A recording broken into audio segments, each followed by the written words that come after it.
Okay जी।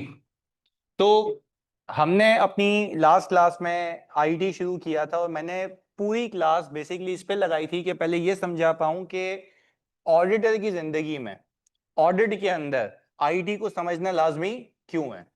मैंने आपको ये बताया था पहली क्लास के अंदर कि आपको ये पता होना चाहिए कि आजकल के दौर के अंदर जो भी कंट्रोल्स लगाए जाते हैं वो ऑटोमेटेड है। सही है, जो इदारे ऐसे होंगे जो इतने हाई टेक नहीं होंगे, जो अफोर्ड नहीं कर पाते, तो वहां पे आपको कौन से कंट्रोल मिलेंगे? मैनुअल। पर एज फार एज आप देखते हैं कि दुनिया जिस तरीके से इवॉल्व हो रही है, तो जो हाई टेक कंपनीज होती हैं उनके कंट्रोल्स भी हाई टेक होते हैं और ऑटोमेटेड होते हैं। जैसे कि मैंने आपको पहली एग्जांपल दी थी अपनी लास्ट क्लास में कि फाइनेंस फंक्शन का एक काम होता है कि वो ये मेक श्योर करे कि डुप्लीकेट पेमेंट्स या अनऑथराइज पेमेंट्स ना हो। तो हम ये देखते हैं कि भाई पेमेंट प्रोसेस करने से पहले it should be supported by the invoices, और फिर पेड का स्टैंप लगा देते हैं। ऐसा ही ऑनलाइन में? तो जल्दी बताओ। यही बात थी जो पहले बेसिक हमने सीखी थी मैनुअल कंट्रोल्स के अंदर। पर एज एंड व्हेन हम आगे जाते हैं तो हमें पता लगता है कि जैसे मैंने पीडीसीएल की एग्जांपल दी थी, वहां पे उनका प्रॉपर वेंडर मैनेजमेंट सिस्टम लगा हुआ है। अच्छा, वेंडर मैनेजमेंट सिस्टम क्या करता है कि अगर आपने एक इनवॉइस प्रोसेस करनी है तो वो जो सप्लायर है आपका, वो उस पोर्टल पे जाके उस पीओ के अगेंस्ट में इनवॉइस को अपलोड करेगा। तो मैंने आपको क्या सिखाया था कि इनिशियली क्या होता है, जब कोई माल रिसीव होता है पीडीसीएल को या कोई भी सर्विस रिसीव होती है, तो उस वक्त जीआरएन बन जाता है कि भाई फिक्स एसेट आ गया, जीआरएन बन गया।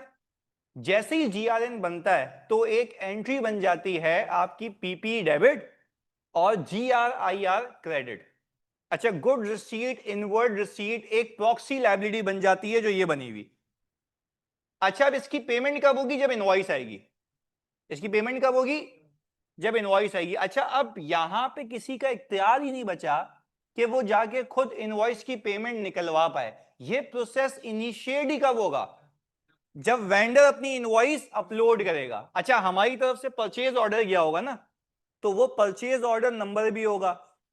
Very good. तो वो क्या करेगा, वो जो सामने वाला वेंडर है वो जाके हमारे पोर्टल पे परचेज ऑर्डर नंबर डालेगा और उसके अगेंस्ट में इनवॉइस को अपलोड कर देगा। डेफिनेट सी बात है, मेरा परचेज ऑर्डर वो जैसे ही डालेगा वो वही अमाउंट दिखाएगा जो एग्री की गई थी। उससे ऊपर वो जा तो अनऑथराइज पेमेंट यहां ऑटोमेटिक तरीके से रिस्ट्रिक्ट हो गई कि डबल पेमेंट नहीं हो सकती है। जैसे ही वो बंदा इस इनवॉइस को अपलोड करेगा तो अल्टीमेटली होगा क्या? होगा ये, हम थोड़ा सा इसको और इलेबोरेट करते हैं ताकि फिर आगे लेके चलें इसको। अल्टीमेटली होगा ये, प्लीज सुनिएगा, बड़ी अहम बात है कि हमारा ना यहां पे क्रेडिटर्स का एक जनरल लेजर होगा। अच्छा, मैं तुम्हें बताता हूं, क्रेडिटर के जनरल लेजर में 10026 10027, यानी जो 100 से शुरू हो रहे हैं वो सारे के सारे जनरल लेजर किसके हैं? क्रेडिटर्स के हैं, जिन्हें मुझे पैसे देने। अब लेट से कि ये जो है इसको असाइन हुआ हुआ है, ये इसको असाइन हुआ हुआ है, यानी वेंडर कोड खुले हुए हैं। अब जैसे ही वो वेंडर, क्योंकि आपको पता है ना अप्रूव लिस्ट ऑफ वेंडर्स होते हैं, जैसे ही वो वेंडर अपने लॉगिन आईडी से ऑल टुगेदर अपलोड करेगा इनवॉइस, ऑटोमेटिक एंट्री बन जाएगी जीआरआईआर डेबिट और पेबल। अच्छा, पेबल भी कौन सा? जो रेलेवेंट सप्लायर होगा उसकी लायबिलिटी बन जाएगी। यानी अब जब मैं आगे जाके पेमेंट प्रोसेस करने के लिए जाऊंगा तो मैं बनाऊंगा बैंक पेमेंट वाउचर। ऐसा ही है, जब मैं बैंक पेमेंट वाउचर बनाऊंगा तो बैंक पेमेंट वाउचर बनने की इजाजत ही तब होगी जब कोई लायबिलिटी यहां पे आ रही होगी। पहले बताओ, बात समझ आती है? तो क्या मेरी डुप्लीकेट पेमेंट्स रोक दी गई? यस। अच्छा, अब जब एक बार एक इनवॉइस की पेमेंट हो गई ना, बैंक पेमेंट वाउचर वापस जनरेट ही नहीं हो सकता। तो जब बैंक पेमेंट वाउचर वापस से जनरेट नहीं हो सकता तो फिर जाहिर सी बात है चेक बनने का तो सवाल ही पैदा नहीं होता। तो इन एनी केस पेमेंट के लिए बनना क्या चाहिए? Bank payment voucher. वो वाउचर कब बनेगा? जब इनवॉइस जेन्युइन होगी। इनवॉइस जेन्युइन कब होगी? जब माल रिसीव हो जाएगा। पर क्या ये सारा प्रोसेस ऑटोमेटेड है? तो इसीलिए कह रहा हूं कि आज के बाद अगर आप सोचें तो आपने ये भी देखना है इदारे में जाके कि आप उसको बोलो भाई आपने क्या कंट्रोल लगाए हुए हैं कि डुप्लीकेट पेमेंट ना हो सके, अनऑथराइज पेमेंट्स ना हो सके। तो वो ये भी बोल सकता है कि हम स्टैंप लगा देते हैं, ये भी बोल सकता है it has to be backed by the invoice, या वो ये भी कह सकता है कि सिस्टम बेस्ड कंट्रोल है। तो अगर सिस्टम बेस्ड कंट्रोल है तो आपको समझना भी सिस्टम बेस्ड है। तो अगर मैं वैसे कहूं कि ऑल टुगेदर अगर मुझे ये कंट्रोल लगाना है कि डबल पेमेंट ना हो जाए सिंगल इनवॉइस के अगेंस्ट में, तो क्या मैं डुप्लीकेट चेक कंट्रोल लगा सकता हूं? ऐसा ही है कि डबल पेमेंट ना हो सके। अच्छा, फिर एक बंदा इनवॉइस अपलोड ही तब कर सकता है जब उसका पीओ एग्जिस्ट करता हो, तो क्या एग्जिस्टेंस चेक कंट्रोल लग सकता है? बिल्कुल लग सकता है। अच्छा, उस पीओ से ऊपर इनवॉइस ही जनरेट नहीं हो पाए तो लिमिट चेक कंट्रोल हो गया। सॉफ्टवेयर में बिल्ट इन आती नहीं, आपने डलवानी पड़ती है। अब जैसे एग्जांपल है, तुम पैदा होते हो तो क्या बिल्ट इन चीजें आती हैं या फिक्स होती हैं? नहीं, दिमाग तो आया हुआ होता है, पर उसके अंदर माँ बाप चीजें फिक्स करते हैं ना। मैं दिमाग की बात कर रहा हूँ, सही है। तो इससे आपको क्या सीखने को मिला कि जो चीज आती है उसके अंदर कोई चीजें फिक्स हमें फिक्स करनी पड़ती हैं। तो इसी से कॉन्सेप्ट निकाला। थैंक यू सो मच, आपने बताया मुझे। इसी से कॉन्सेप्ट निकला, इसी से कॉन्सेप्ट निकला कि जब भी ऑर्गेनाइजेशन कोई सॉफ्टवेयर बनाती हैं तो वो अपनी ऑर्गेनाइजेशन नीड्स के हिसाब से बनाती हैं। जब भी कोई ऑर्गेनाइजेशन सॉफ्टवेयर बनाती है तो वो अपनी ऑर्गेनाइजेशन नीड्स क्या। फॉर एग्जांपल, अगर इधर कोई हंस रहे हैं बिला वजह फजूल में, इधर सुनो, मैं जेन्युइन बात की उसने यार, जेन्युइन सवाल पूछा है, सुनो इधर। अच्छा भाई, कैजुअल है इधर। अच्छा, यहाँ पे हमारी बहनें भी वो जो स्कल वाला साइन होता है ना वो बना रही हैं, डार्क वाला, इधर। चले खैर, इधर सुने। अच्छा क्या, एनीवेज, अब फॉर एग्जांपल अगर एआरटीडी की एग्जांपल लें और हमें तो एक काम तो उसकी गोद में बैठ गया भंगी 2 दिन बाद, अब वो अलग बात है कि किसको समझ सकते हो तुम इधर। चले, अच्छा भाई, ये फजान समझ गया, स्माइल है, सही है। वैसे ये तुम्हारी गोदों में खेलता है, आज किसी और के साथ है इधर। अच्छा खैर, प्लीज बातें नहीं, प्लीज सुने। अच्छा एग्जाम्पल लेते हैं, अगर एक एग्जाम्पल प्लीज सुनिएगा।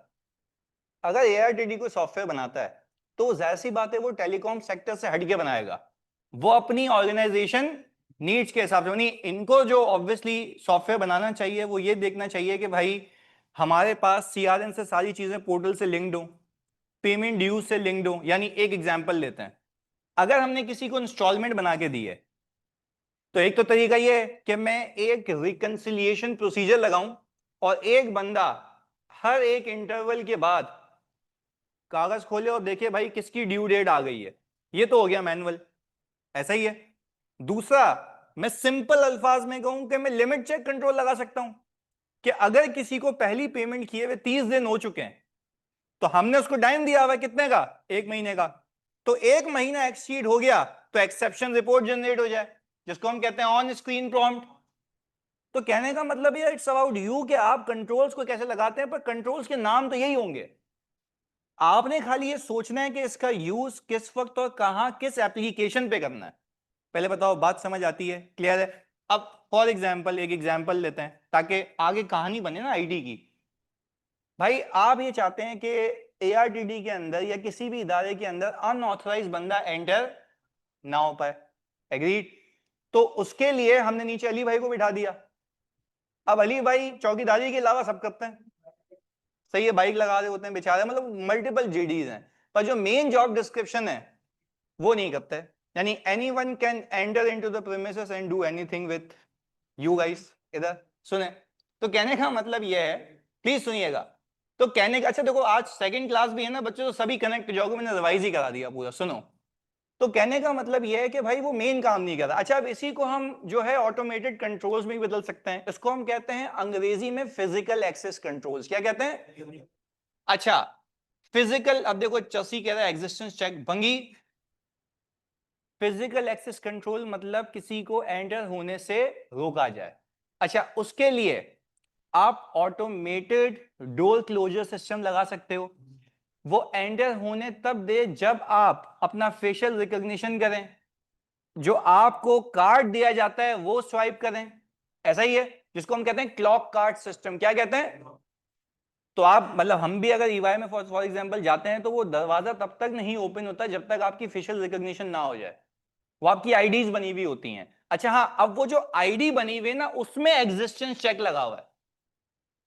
वो जो आईडी बनी हुई है उसमें एग्जिस्टेंस चेक लगा हुआ है। अच्छा, ये सारी बातें मैं इसलिए कर रहा हूं ताकि आपका एक फिनोमेना डेवलप। देखो यही कंट्रोल फिजिकल भी तो है भाई। फिजिकल एक्सेस कंट्रोल मैनुअल भी हो सकता है, ऑटोमेटेड भी हो सकता है। जहां हमें पता है कि अली भाई की हमने एक जीडी लगाई है, वो वैसे फुलफिल नहीं कर रहे, तो इसका हल ये है कि हम एक ऑटोमेटेड कंट्रोल लगा दें। और ऑटोमेटेड कंट्रोल क्या क्या, एक बंदा एआरटीडी का नहीं है या उसकी फीस पेड नहीं है, दरवाजा नहीं खुलेगा। सीधी सी बात है ना। तो वो हमने जो कंट्रोल लगा दिया वो क्या है, ऑटोमेटेड है। तो उसको हमने कह दिया फिजिकल एक्सेस कंट्रोल्स। क्या कह दिया भाई, किसी को एक्सेस करने से रोको। अब इसको यूं भी देख सकते हैं समझाने के लिए कि जहां पे एग्जांपल देता हूं वैसे ही, अब हमारे लेक्चर्स हैं, रिकॉर्ड होते हैं, एक जगह डेटा बैकअप में सेव हुआ हुआ है भाई। We don't want this data to come into any unauthorised person, right. हमें नहीं चाहिए कि भाई किसी और के हाथ लगे ये डेटा। तो उसके लिए दो तीन कंट्रोल्स हैं, जरा हम एक एक करके सुनते हैं। जैसे कि डेटा पे मुझे एक्सेस किसी को नहीं देना, तो जहां मैंने ये फाइल सेव की हुई है वहां मैं लिमिटेड एक्सेस रखूं वहां पे। यानी फॉर एग्जांपल जहां पे ये ड्राइव्स मौजूद हैं, अगर मैंने कोई हार्ड ड्राइव में चीजें रखी हुई हैं तो वहां पे फिजिकल एक्सेस कंट्रोल्स हो, हर किसी का इख्तियार। अब ये मैनुअल भी हो सकता है, दराज में चाबी में लॉक करके रखी हुई है, लॉजिकल बात है।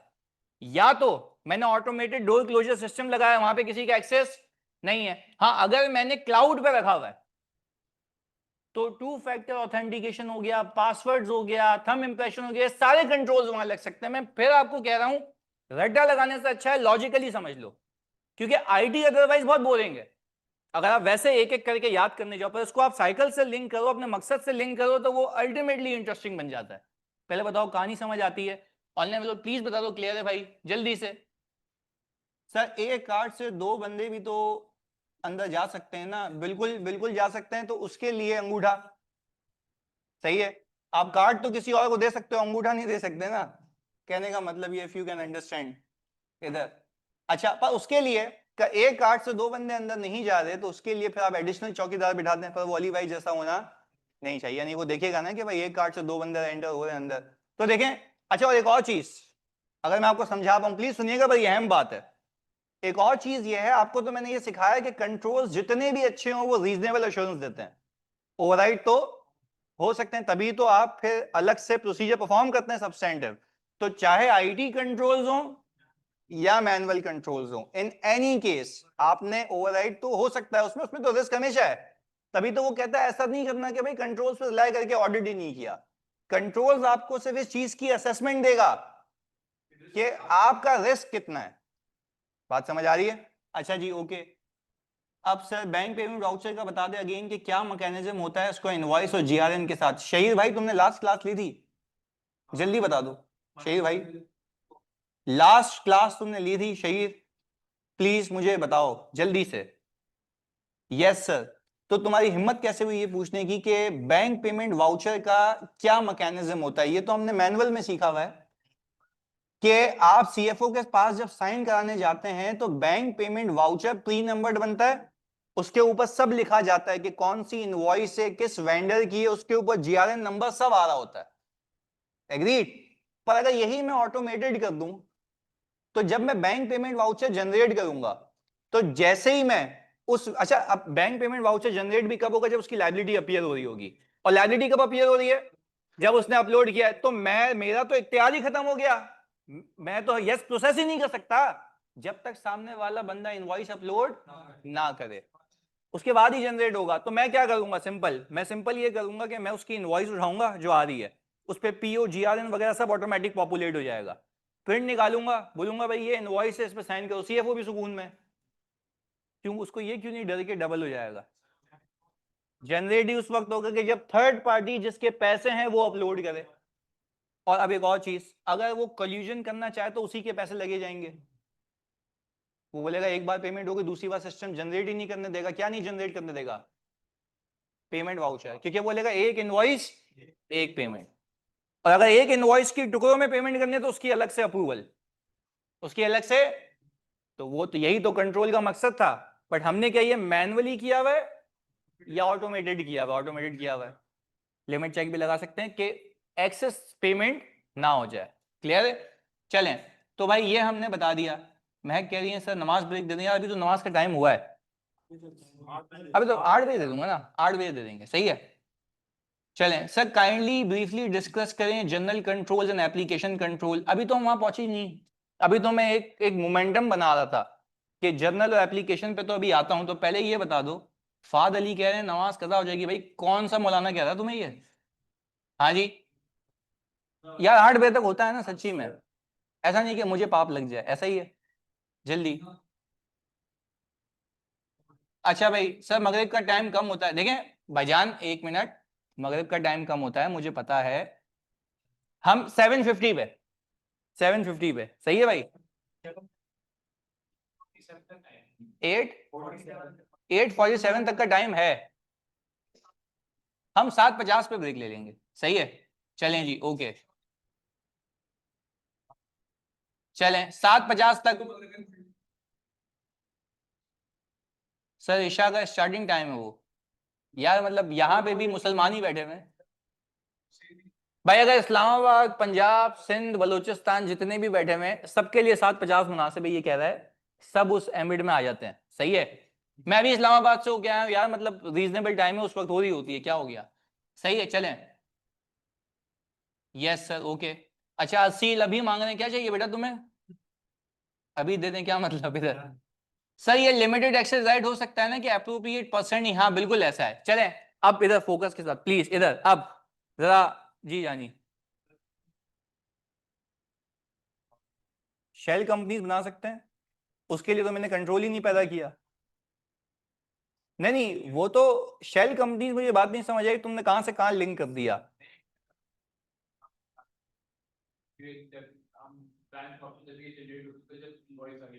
अच्छा एक बात सुने, उसमें मतलब शेल कंपनी बना सकते हैं। मुझे बताओ बैंक पेमेंट वाउचर कब जनरेट होगा? जब इनवॉइस आएगी। आगे बोलो। नहीं, शेल कंपनी बनाई होगी, अप्रूव लिस्ट ऑफ वेंडर्स होते हैं,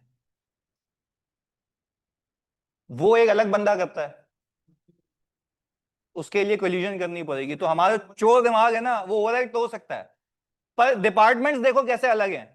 प्रोक्योरमेंट डिपार्टमेंट का काम है वेंडर मैनेजमेंट, पेमेंट करना किसका काम है? फाइनेंस। वो इसको नहीं कंपेल कर सकता, फाइनेंस वाला बोलेगा भाई मेरे पास जब पोर्टल पे इनवॉइस आएगी तब जाएगी आगे। अगर वेंडर वाला बंदा कह रहा है ना, प्रोक्योरमेंट वाला, कि भाई पेमेंट कर दो, वो बोलेगा मैं कर ही नहीं सकता जब तक इनवॉइस नहीं आएगी। इसको हम अंग्रेजी में कहते हैं प्रिवेंटिव कंट्रोल। क्या कहते हैं? गलती होने से रोक रहा है, और जो लिमिट लगाई हुई है वो भी प्रिवेंटिव है। ऐसा है, पक्की बात है, तो यही कर रहे हैं हम भी। क्लियर है? चलें, ओके। सर आपने जो एग्जांपल दी थी एआरटीडी में अनऑथराइज पर्सन की एंट्री की, तो रोकने के लिए तो क्या ये कह सकते हैं कि एग्जिस्टेंस चेक कंट्रोल है? अबे भंगी अभी तो बताया शहीद, क्या हो गया? मैंने कहा फिजिकल एक्सेस कंट्रोल है, पर फिजिकल एक्सेस कंट्रोल लगाने के लिए सिस्टम में एग्जिस्टेंस चेक लगाया हुआ है। तो दो तरीके की कंट्रोल हो गए, एक फिजिकल एक्सेस हो गया और एग्जिस्टेंस चेक हो गया। कौन सी चरस है भाई ये जो उतर ही नहीं रही? इधर चलें अब, प्लीज प्लीज फोकस के साथ, इधर इधर इधर इधर, जल्दी आ जानी बातें नहीं, इधर अब आगे प्लीज सुनना। अच्छा अब फोकस के साथ इधर। मैंने कहा जब आपने एक ओवरव्यू समझ लिया, पहले तो मुझे पहले ये समझाना था कि ओवरव्यू क्या है इसका, कि why IT, why we are understanding this. तो पहले वाई आईटी हो गया, इन ऑडिट। अब हम जब ऑडिट करने जाते हैं ना, तो ये इतना कॉम्प्लेक्स केस होता है, तो दो तरीके हैं, या तो मैं इसको थ्योरेटिकल कवर करूं या तो मैं प्रैक्टिकली बता देता हूं। हम कहानी कहानी में सीखते हैं, सुनिएगा। जब मैं ऑडिट करने जाता हूं किसी भी कंपनी का, चाहे टेलीकॉम हो, चाहे बैंक हो, चाहे इंश्योरेंस हो, वहां पे दो तरीके के कंट्रोल्स होते हैं, जनरल कंट्रोल, एप्लीकेशन कंट्रोल। कितने तरीके के बोले? जनरल और, आप मेरे माइंड सेट से इसको समझेंगे ना, आपको प्रैक्टिकल लाइफ में भी आसानी होगी, otherwise you will be confuse every time कि दोनों में फर्क क्या है। आज तक एग्जामिनर ने से बेसिक पूछा है, एक आधे टाइम में शायद उसने लेक्चर वेक्चर सुन लिया होगा, उसने ये पूछ लिया कि भाई ये है, इस पे बताओ कौन सा आईडी कंट्रोल लग सकता है। बल्कि नहीं, उसने कंट्रोल पूछे थे, हमारे बच्चों ने आईडी भी लिखे थे, तो आप भी लिखेंगे, पर इसमें कोई दो राय नहीं है। वो पूरा सिस्टम देगा, बोलेगा बताओ सिस्टम में कौन से आईडी कंट्रोल लगेंगे, वहां लगे जाओगे। इसलिए कह रहा हूं, तो फोकस होकर सुनो। जो मैं कहना चाह रहा हूं, सिखाना चाह रहा हूं, लॉजिकली सीख लो। सवालात भी बना दिए ऐसे जो कि पास पेपर में अवेलेबल नहीं है। तो आज के बाद मैंने कहा था सवाल थोड़े से और मुश्किल होने लग जाएंगे, जिंदगी थोड़ी मुश्किल है और भी होने लग जाएगी। सही, आगे सुनो प्लीज। अच्छा, जब मैं किसी कंपनी का ऑडिट करने जाता हूं तो मैं देखता हूं कि भाई दो तरीके के कंट्रोल हैं, जनरल कंट्रोल और, अच्छा पहले तुम्हारी जबान में समझते हैं, सही है जी। आईडी वाला सवाल समझ नहीं आया था तो मैंने दिया कब है? नहीं तो मैंने तो कहा था कंट्रोल्स बताओ, मैंने उसमें कहा था आईडी बताओ भाई। कंट्रोल थे, जनरल सवाल था भाई, मैं तो भाई तो ये सिखाना चाह रहा था उसके अंदर के, नहीं अगर आपके पास कोई लॉ एंड रेगुलेशन से कंप्लायंस के कंट्रोल्स आ जाएं तो वो हर जगह अप्लाई हो सकते हैं किसी भी कंपनी में, वो अभी डिस्कस करते हैं ना इसमें, तभी मैंने कहा पहले ये मोमेंटम बनाते हैं फिर उस पर आते हैं। मैंने कोई भी नहीं कहा, हमें लगा आईडी कंट्रोल बताने, भाई क्यों लगा यार, उसमें लिखा था। मैंने आपको सिंपल बोली एक चीज, आप मुझे कंट्रोल्स बता दें जो लॉज एंड रेगुलेशन से कंप्लायंस के लिए लगाने चाहिए, खत्म हो गई बात। वो इसलिए सिखाया क्योंकि आज तक पूछा नहीं है, ना सीए फाइनल में पूछा है, आगे ऐसी और चीजें आ सकती हैं जो न्यू न्यू नेचर की हैं तो तुम्हें पता होनी चाहिए। भाई अगर अब नॉर्मली कोई 8 नंबर का सवाल आ गया तो तुम्हारे लिए तो प्लस है ना, तुम्हें पता होगा। यही 5 बातें जो मैं तुम्हें सिखाऊंगा आज की क्लास में, बहुत सारे बच्चों ने सही भी लिखा था, मतलब माशाल्लाह बड़ा अच्छा लिखा था, और कुछ 80 ऐसे थे जिन्होंने पता नहीं अपना ही लिखा है कुछ। तो फजान ने तो बंगी ने गलत लिखा था, क्या हो गया उसमें लिखा भी रहा, तो पहले ही देखते ही कर देता हूं मैं यूं इधर। चले पर कभी कभी सही भी करता है, चले एनीवेज प्लीज सुने, हम दो तरीके की बात कर रहे हैं, जनरल और एप्लीकेशन। अच्छा अब जरा आपके लेवल पे बात करते हैं, फिर हम ऑडिट के लेवल पे आते हैं। कितने लोगों के मोबाइल पे पासवर्ड है? सबके ये बड़े यार, देखो यही तो है। अच्छा खैर, सबके मोबाइल पे जो पासवर्ड है ना वो एक जनरल कंट्रोल है पूरे मोबाइल पे। अब कुछ ऐसे बैठे होंगे तुम में से जिन्होंने फेसबुक पे अलग, व्हाट्सएप पे अलग, तस्वीरों पे अलग, और तस्वीरों के अंदर एक फोल्डर होगा उस पे अलग, सही है। तो कहने का मतलब यह है, वो है एक एप्लीकेशन पे कंट्रोल, यानी एक बेसिक सा फर्क, एक बेसिक सा फर्क, फिर उसको मैं ऑडिट की दुनिया से कनेक्ट करता हूँ ना। यानी कहने का मतलब है, सुनो, कहने का मतलब यह है कि अगर ब्रॉडर टर्म्स में समझा जाए, ताकि तुम्हें पहले दिमाग में क्लियर करूं विजन, जनरल कंट्रोल का मतलब यह है कि ओवरऑल कंट्रोल, ओवरऑल जो पूरे सिस्टम को कवर कर रहा है। अच्छा अगर मैं बात करता हूं आज के बाद एप्लीकेशन कंट्रोल की, वो स्पेसिफिक टू एप्लीकेशन है, वो स्पेसिफिक टू, सिर्फ इतना मुझे समझा दो कि क्या दोनों में फर्क समझ आया बेसिक।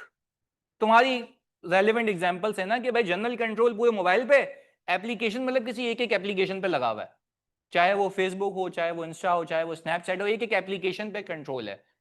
ये तो हो गया आपकी प्रोसेसिंग के लिए कि आपकी जिंदगी सही प्रोसेस होती रहे, किसी के हाथ में चीजें ना लगे। पर अब यही चीज अगर मैं इदारे के हिसाब से सोचूंगा तो मैं तुम्हें सिखाता हूं क्या होगा। पहले यहां तक कंफर्मेशन दे दो जानी जल्दी से, ये बात समझ आती है? वेब कह रहे हैं सर एप्लीकेशन मतलब सेल्स परचेज पे, मैंने ऐसी कोई बात की नहीं की। मैं आपको कह रहा हूं आप अपने हद तक रहें मोबाइल और एप्लीकेशंस, मोबाइल की एप्लीकेशन, दैट्स इट। इसके आगे मैं भी कनेक्ट करूंगा, सही है। आप भी लगाते हैं सर इतना पासवर्ड, देखो यार शादी से पहले की बात अलग थी, अब नहीं लगते पासवर्ड। अब देखो यार खुला मोबाइल है, कोई मसले वाली बात ही नहीं है, सही है जी। तो क्या हम शरीफ लोग लगाते नहीं है पासवर्ड, कोई मसला नहीं है इधर। हमारा पासवर्ड सिर्फ ये इसकी हद तक है, मोबाइल उसकी बैंक अकाउंट की हद तक, दैट्स इट, क्योंकि वहां पे कुछ थोड़े से पैसे पड़े होते हैं इसलिए इधर। अच्छा चलें, नहीं देखो मेरे अपने जमाने में क्या इतना पुराना भी नहीं है, पर मेरा पासवर्ड तो तुम्हें चलते हुए दिखता, तुम्हें समझ लेट आएगी बट, तो खैर आजकल हैं लोग जिनके पासवर्ड घूम रहे होते हैं बाहर, क्लास के बाद ही मैं सजेस्ट कर सकता हूँ कि इसका फेसबुक का पासवर्ड क्या होगा। तो वह खैर चलें, ये भी सही है, चलें। पर जो स्लो साबुन है उनको बड़ा देर से समझ आएगा कि इधर, चलें जी, कोई मतलब कोई मसला नहीं है, कोई मसले वाली बात नहीं है इधर, चलें इधर। अच्छा भाई प्लीज फोकस के साथ चलें इधर सुने, तभी तो हम कहते हैं पासवर्ड्स थोड़े मुश्किल होने चाहिए, जिसमें कॉम्प्लेक्स नेचर के अल्फाबेट्स न्यूमेरिक सब आने चाहिए। चलें एनीवेज, हाँ वो बोल रहा ड्राइंग वाली बाजी होंगी, तो वो बताऊं कौन थी? सही है, मैं नहीं बता रहा, नहीं बता रहा, नहीं बता रहा मैं, सॉरी बोल दिया उसने, माजरत कर रहा है इधर, यार ऊपर चला गया मैसेज। चलें खैर इधर प्लीज, अच्छा अब वापस से coming back to the point, सही है, थोड़ा सा इंटरेस्टिंग करने के लिए इधर सुनो प्लीज।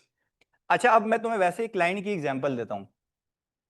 बैंक एक सही है भैया, रियल सिनेरियो है जो अभी भी हुआ है ना, जो फ्रॉड भी पकड़ा है मैंने, सही है। बैंक एक, उस बैंक की एक एप्लीकेशन है, सही है। यहां पे थोड़ा सा उसका हिसाब किताब बनाते हैं, यहीं पे लिखते हैं इसके लिए, क्योंकि जनरल कंट्रोल यहीं सिखाऊंगा ना इधर। अच्छा हम कह रहे हैं कि एक बैंक है, उसकी एक एप्लीकेशन है। अच्छा एप्लीकेशन क्या है? जहां पे लोन मैनेज होता है। अच्छा लोन मैनेज होने का मतलब यह है, ये बड़ा सुनना, ये बड़ी अहम चीज है जानी, बिल्कुल फोकस के साथ इधर, क्योंकि ये यहां से टेक्निकलिटीज ऊपर जाएंगी। मैं जितना आसान कर सकता हूं उतना कर दूंगा, क्योंकि वरना ये तो रट्टा लगाया जाता है, मैं तुम्हें ये कह देता हूं। और तुम्हें मैं ये रिकमेंड करूंगा, समझ लोगे ना, एक बार रीड करोगे तुम्हें याद हो जाएगा खुद ही, क्योंकि तुम्हें कहानियां हैं तुम्हारे पास इधर। अच्छा लोन एप्लीकेशन, एक एप्लीकेशन है, लोन मैनेज करती है। अच्छा फॉर एग्जाम्पल एक बंदा आता है बैंक के पास, वो बंदा बैंक को ये कहता है कि भाई मुझे लोन चाहिए, एग्रीड। अच्छा उसकी बंदे की होती है क्रेडिट असेसमेंट। अच्छा क्रेडिट असेसमेंट इसलिए होती है ना कि ये रीपे कर पाएगा। अच्छा ये क्रेडिट असेसमेंट हो गई। अच्छा क्रेडिट असेसमेंट होते ही जब मैंने इसको लोन देना है, तो सिस्टम क्या करेगा, यानी एप्लीकेशन क्या करेगी, जरा सुनना। एप्लीकेशन ये करेगी कि कम बैंक का जो अकाउंट है वो कैश चला जाएगा, या उसके डिपॉजिट अकाउंट में पैसे गिर जाएंगे जो बैंक की लायबिलिटी होगी, और लोन रिसीवेबल डेबिट हो जाएगा। ये सारा कार्यक्रम कहां पे हो रहा है? सिस्टम के अंदर। ऐसा ही है। अच्छा आप सुनना, प्लीज सुनना, एप्लीकेशन के अंदर हो रहा है, ये बैंक की एप्लीकेशन है। अच्छा फॉर एग्जांपल आप किसी ब्रांच पे जाते हैं, आप बोलते हैं मुझे लोन चाहिए, अब वो बोलेगा भाई कितने का लोन चाहिए, आपने बोला 5 लाख रुपए का लोन चाहिए। वो बोलेगा भाई आप अपनी इनकम डिक्लेयर करें कि आपकी सैलरी स्लिप कितनी है, पिछले 6 महीनों की सैलरी स्लिप मांगेगा।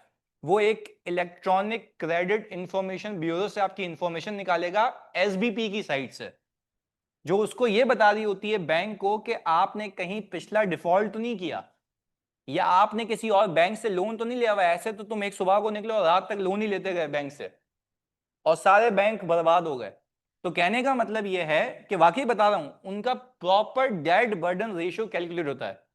अच्छा डेट बर्डन रेशियो ये होता है कि भाई आपकी इनकम कितनी है, आपके अखराजात कितने होते हैं, सरप्लस पैसे कितने बच जाते हैं, उसको देखते हुए आपको लोन दिया जाता है कि क्या इसकी रीपेइंग कैपेसिटी है या नहीं। अब फॉर एग्जांपल अगर एक बंदा 1 लाख रुपए कमाता है, उसका बिजली का बिल ही 30,000 रुपए आता है, तो उसके पास जो रिमेनिंग अमाउंट बच गई है वो कितनी बच गई है? 70। और फिर उसकी बैंक स्टेटमेंट देख के पूरा जायजा लिया जाता है कि इसके अखराजात कितने हैं, उसके हिसाब से देखा जाता है इसको इंस्टॉलमेंट कितनी देनी है, उसी इंस्टॉलमेंट की प्रेजेंट वैल्यू निकालते हैं और बोलते हैं इतना लोन मिल सकता है। असेसमेंट का तरीका कितना अच्छा है कि पूरा एक क्रेडिट डिपार्टमेंट है। अच्छा यही अगर बंदा ब्रांच मैनेजर को कहे तू कर, क्या उसको अलाउड है?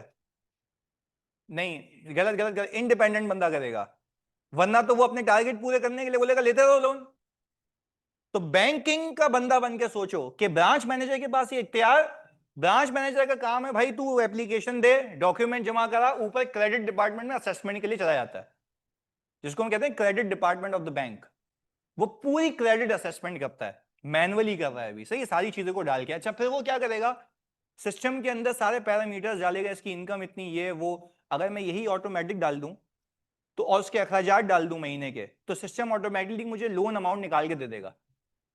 लिमिट चेक कंट्रोल लगा दिया कि भाई ये अखराजात होंगे तो ये लोन होगा, इतना बर्डन होगा तो इतना मैं लोन दे सकता हूं, ये अब सिस्टम करके दे। अच्छा अब सुनना, ये सारी चीजें चल रही हैं, लॉजिकल बात समझ आ रही है।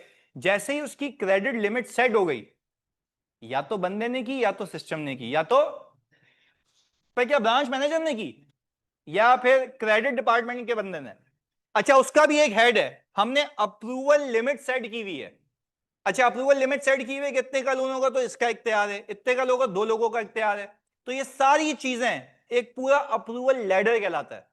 क्या सही है, इतना लोन होगा तो एक बंदा ओके कर सकता है, इतना लोन होगा तो फिर बात ऊपर जाएगी, क्योंकि जितना बड़ा रिस्क होगा उतने ज्यादा अप्रूवल होंगे, कि भाई हो सकता है ना एक बंदा जानबूझ के कर दे। तो जैसे जैसे लेवल ऊपर जाता रहेगा वैसे वैसे वो इंक्रीज होता रहेगा। अच्छा एक और चीज, फिर हमने अपने ही सिस्टम में ECIB रिपोर्ट को लिंक किया हुआ है स्टेट बैंक ऑफ पाकिस्तान की, वो देखेगा, नाम फैच करेगा, NIC पे अगर लोन आ रहा है ऑलरेडी, तो वो बोलेगा भाई उस, जैसे हो सकता है एक बंदा 2 बैंक से लोन लेने, बिल्कुल हो सकता है, पर फिर वो उस लोन को हटा के देखेगा कि उसकी इंस्टॉलमेंट्स कितनी है। अच्छा, क्या हम ये कह सकते हैं कि मैं ECIB रिपोर्ट में एग्जिस्टेंस चेक कंट्रोल लगा सकता हूं कि ECIB रिपोर्ट में एग्जिस्टेंस चेक करेगा सिस्टम कि क्या ऑलरेडी ये बंदा किसी से लोन तो नहीं लिया? आप देखो ये ऐसे भी यूज हो सकता है यार, it's all about how you think about it. तो आपने सोचना होता है बैंक में जाके भाई इस पे क्या कंट्रोल है, इस पे क्या कंट्रोल है। एक और चीज, जैसे कल मैंने एक सवाल दिया था उसमें भी ये काम आ सकता था, अगर एक डिपॉजिटर है नॉर्मल, उसकी इनकम है लाखों रुपए, how can he conduct a transaction of 500,000? तो उसको हम कहते हैं सस्पिशियस ट्रांजैक्शन रिपोर्टिंग। क्या कहते हैं? अच्छा, ट्रांजैक्शन अबव सर्टेन लिमिट, वो एक एक्सेप्शन रिपोर्ट जनरेट करेगा। इसके ऊपर बाकायदा बैंक्स कॉल करके बुलाते हैं, बोलते हैं आप ब्रांच आए और ये बताएं कि आपकी इनकम इतनी है तो ये ट्रांजैक्शन कैसे हुई, तो फिर वो सबूत देता है उसका। अदरवाइज वो SBP रिपोर्ट होता है और स्टेट बैंक ऑफ पाकिस्तान फिर नैब तक जाता है और फिर इंक्वायरी करता है कि पैसे आ कहां से रहे हैं, फिर टैक्स अथॉरिटीज को सब कुछ चला जाता है ये। तो ऐसे पकड़ में आती है भाई टैक्स के नोटिस कैसे आते हैं, वो नजूम ही उनको पता है। ये पूरा मैकेनिज्म बना हुआ है कि सस्पिशियस ट्रांजैक्शन रिपोर्टिंग होती है। अगेन ये सारे IT कंट्रोल से, वरना किसी एक बंदे की ये बात नहीं है। पहले बताओ बात समझ आती है? चलें, ये चीज हो गई है, अब आगे सुनिएगा। ये पूरी चीजें मैं समझा रहा हूं सिस्टम बेस्ड चल रही हैं। ऐसे जैसे ही इस बंदे का लोन अप्रूव होगा ना, तो कोई मैनुअल इंटरवेंशन नहीं होगी। बैंक जैसे ही ओके करेगा ना, वो क्रेडिट वाला बंदा, इसका एक अकाउंट ओपन होगा, उस अकाउंट के अंदर डिपॉजिट क्रेडिट हो जाएगा बैंक की लायबिलिटी, और रिसीवेबल डेबिट हो जाएगा। ऑटोमेटिक हो गया। क्या हो गया? ऑटोमेटिक हो गया। यहां तक बात समझ आती है? अच्छा, ये तो हो गई कि एप्लीकेशन कैसे काम कर रही है, ये तो हो गई। अच्छा, मैं तुमसे 2-3 चीजें पूछूंगा, जरा दिमाग खोल के जवाब देना। मैंने तुम्हें यह कहा कि अगर एक बंदा है जिसको 5 लाख रुपए का लोन चाहिए और मिस्टर ए उसको अप्रूव कर सकते हैं, तो कोई और बंदा अगर अप्रूव करने की कोशिश करेगा वो नहीं कर पाएगा। वो, इसको हम कहते हैं लिमिटेड एक्सेस राइट्स। अच्छा, जैसे ही मैंने कहा अप टू 500,000। अच्छा, अगर मैं कहता हूं कि अबव 500,000 जाएगा तो क्या करेंगे? 2 लोग अप्रूव करेंगे। सुनना, ये ओके करेगा ना, लोन प्रोसेस नहीं होगा, यानी उसके अकाउंट में पैसे नहीं जाके गिरेंगे। यही नोटिफिकेशन एक दूसरे बंदे के पास जाएगा, वो बोलेगा अप्रूव करो, वो पे सारी चीजें चेक करेगा, सारे डॉक्यूमेंट्स अटैच हुए हुए होंगे, वो ओके करेगा, फिर लोन प्रोसेस हो जाएगा। अच्छा, ये जो सारे कंट्रोल्स में बकवास कर रहा हूं ना, ये है एप्लीकेशन कंट्रोल्स। क्या है? ये लोन मैनेजमेंट सिस्टम एक एप्लीकेशन है, उस पर लगे हुए हैं।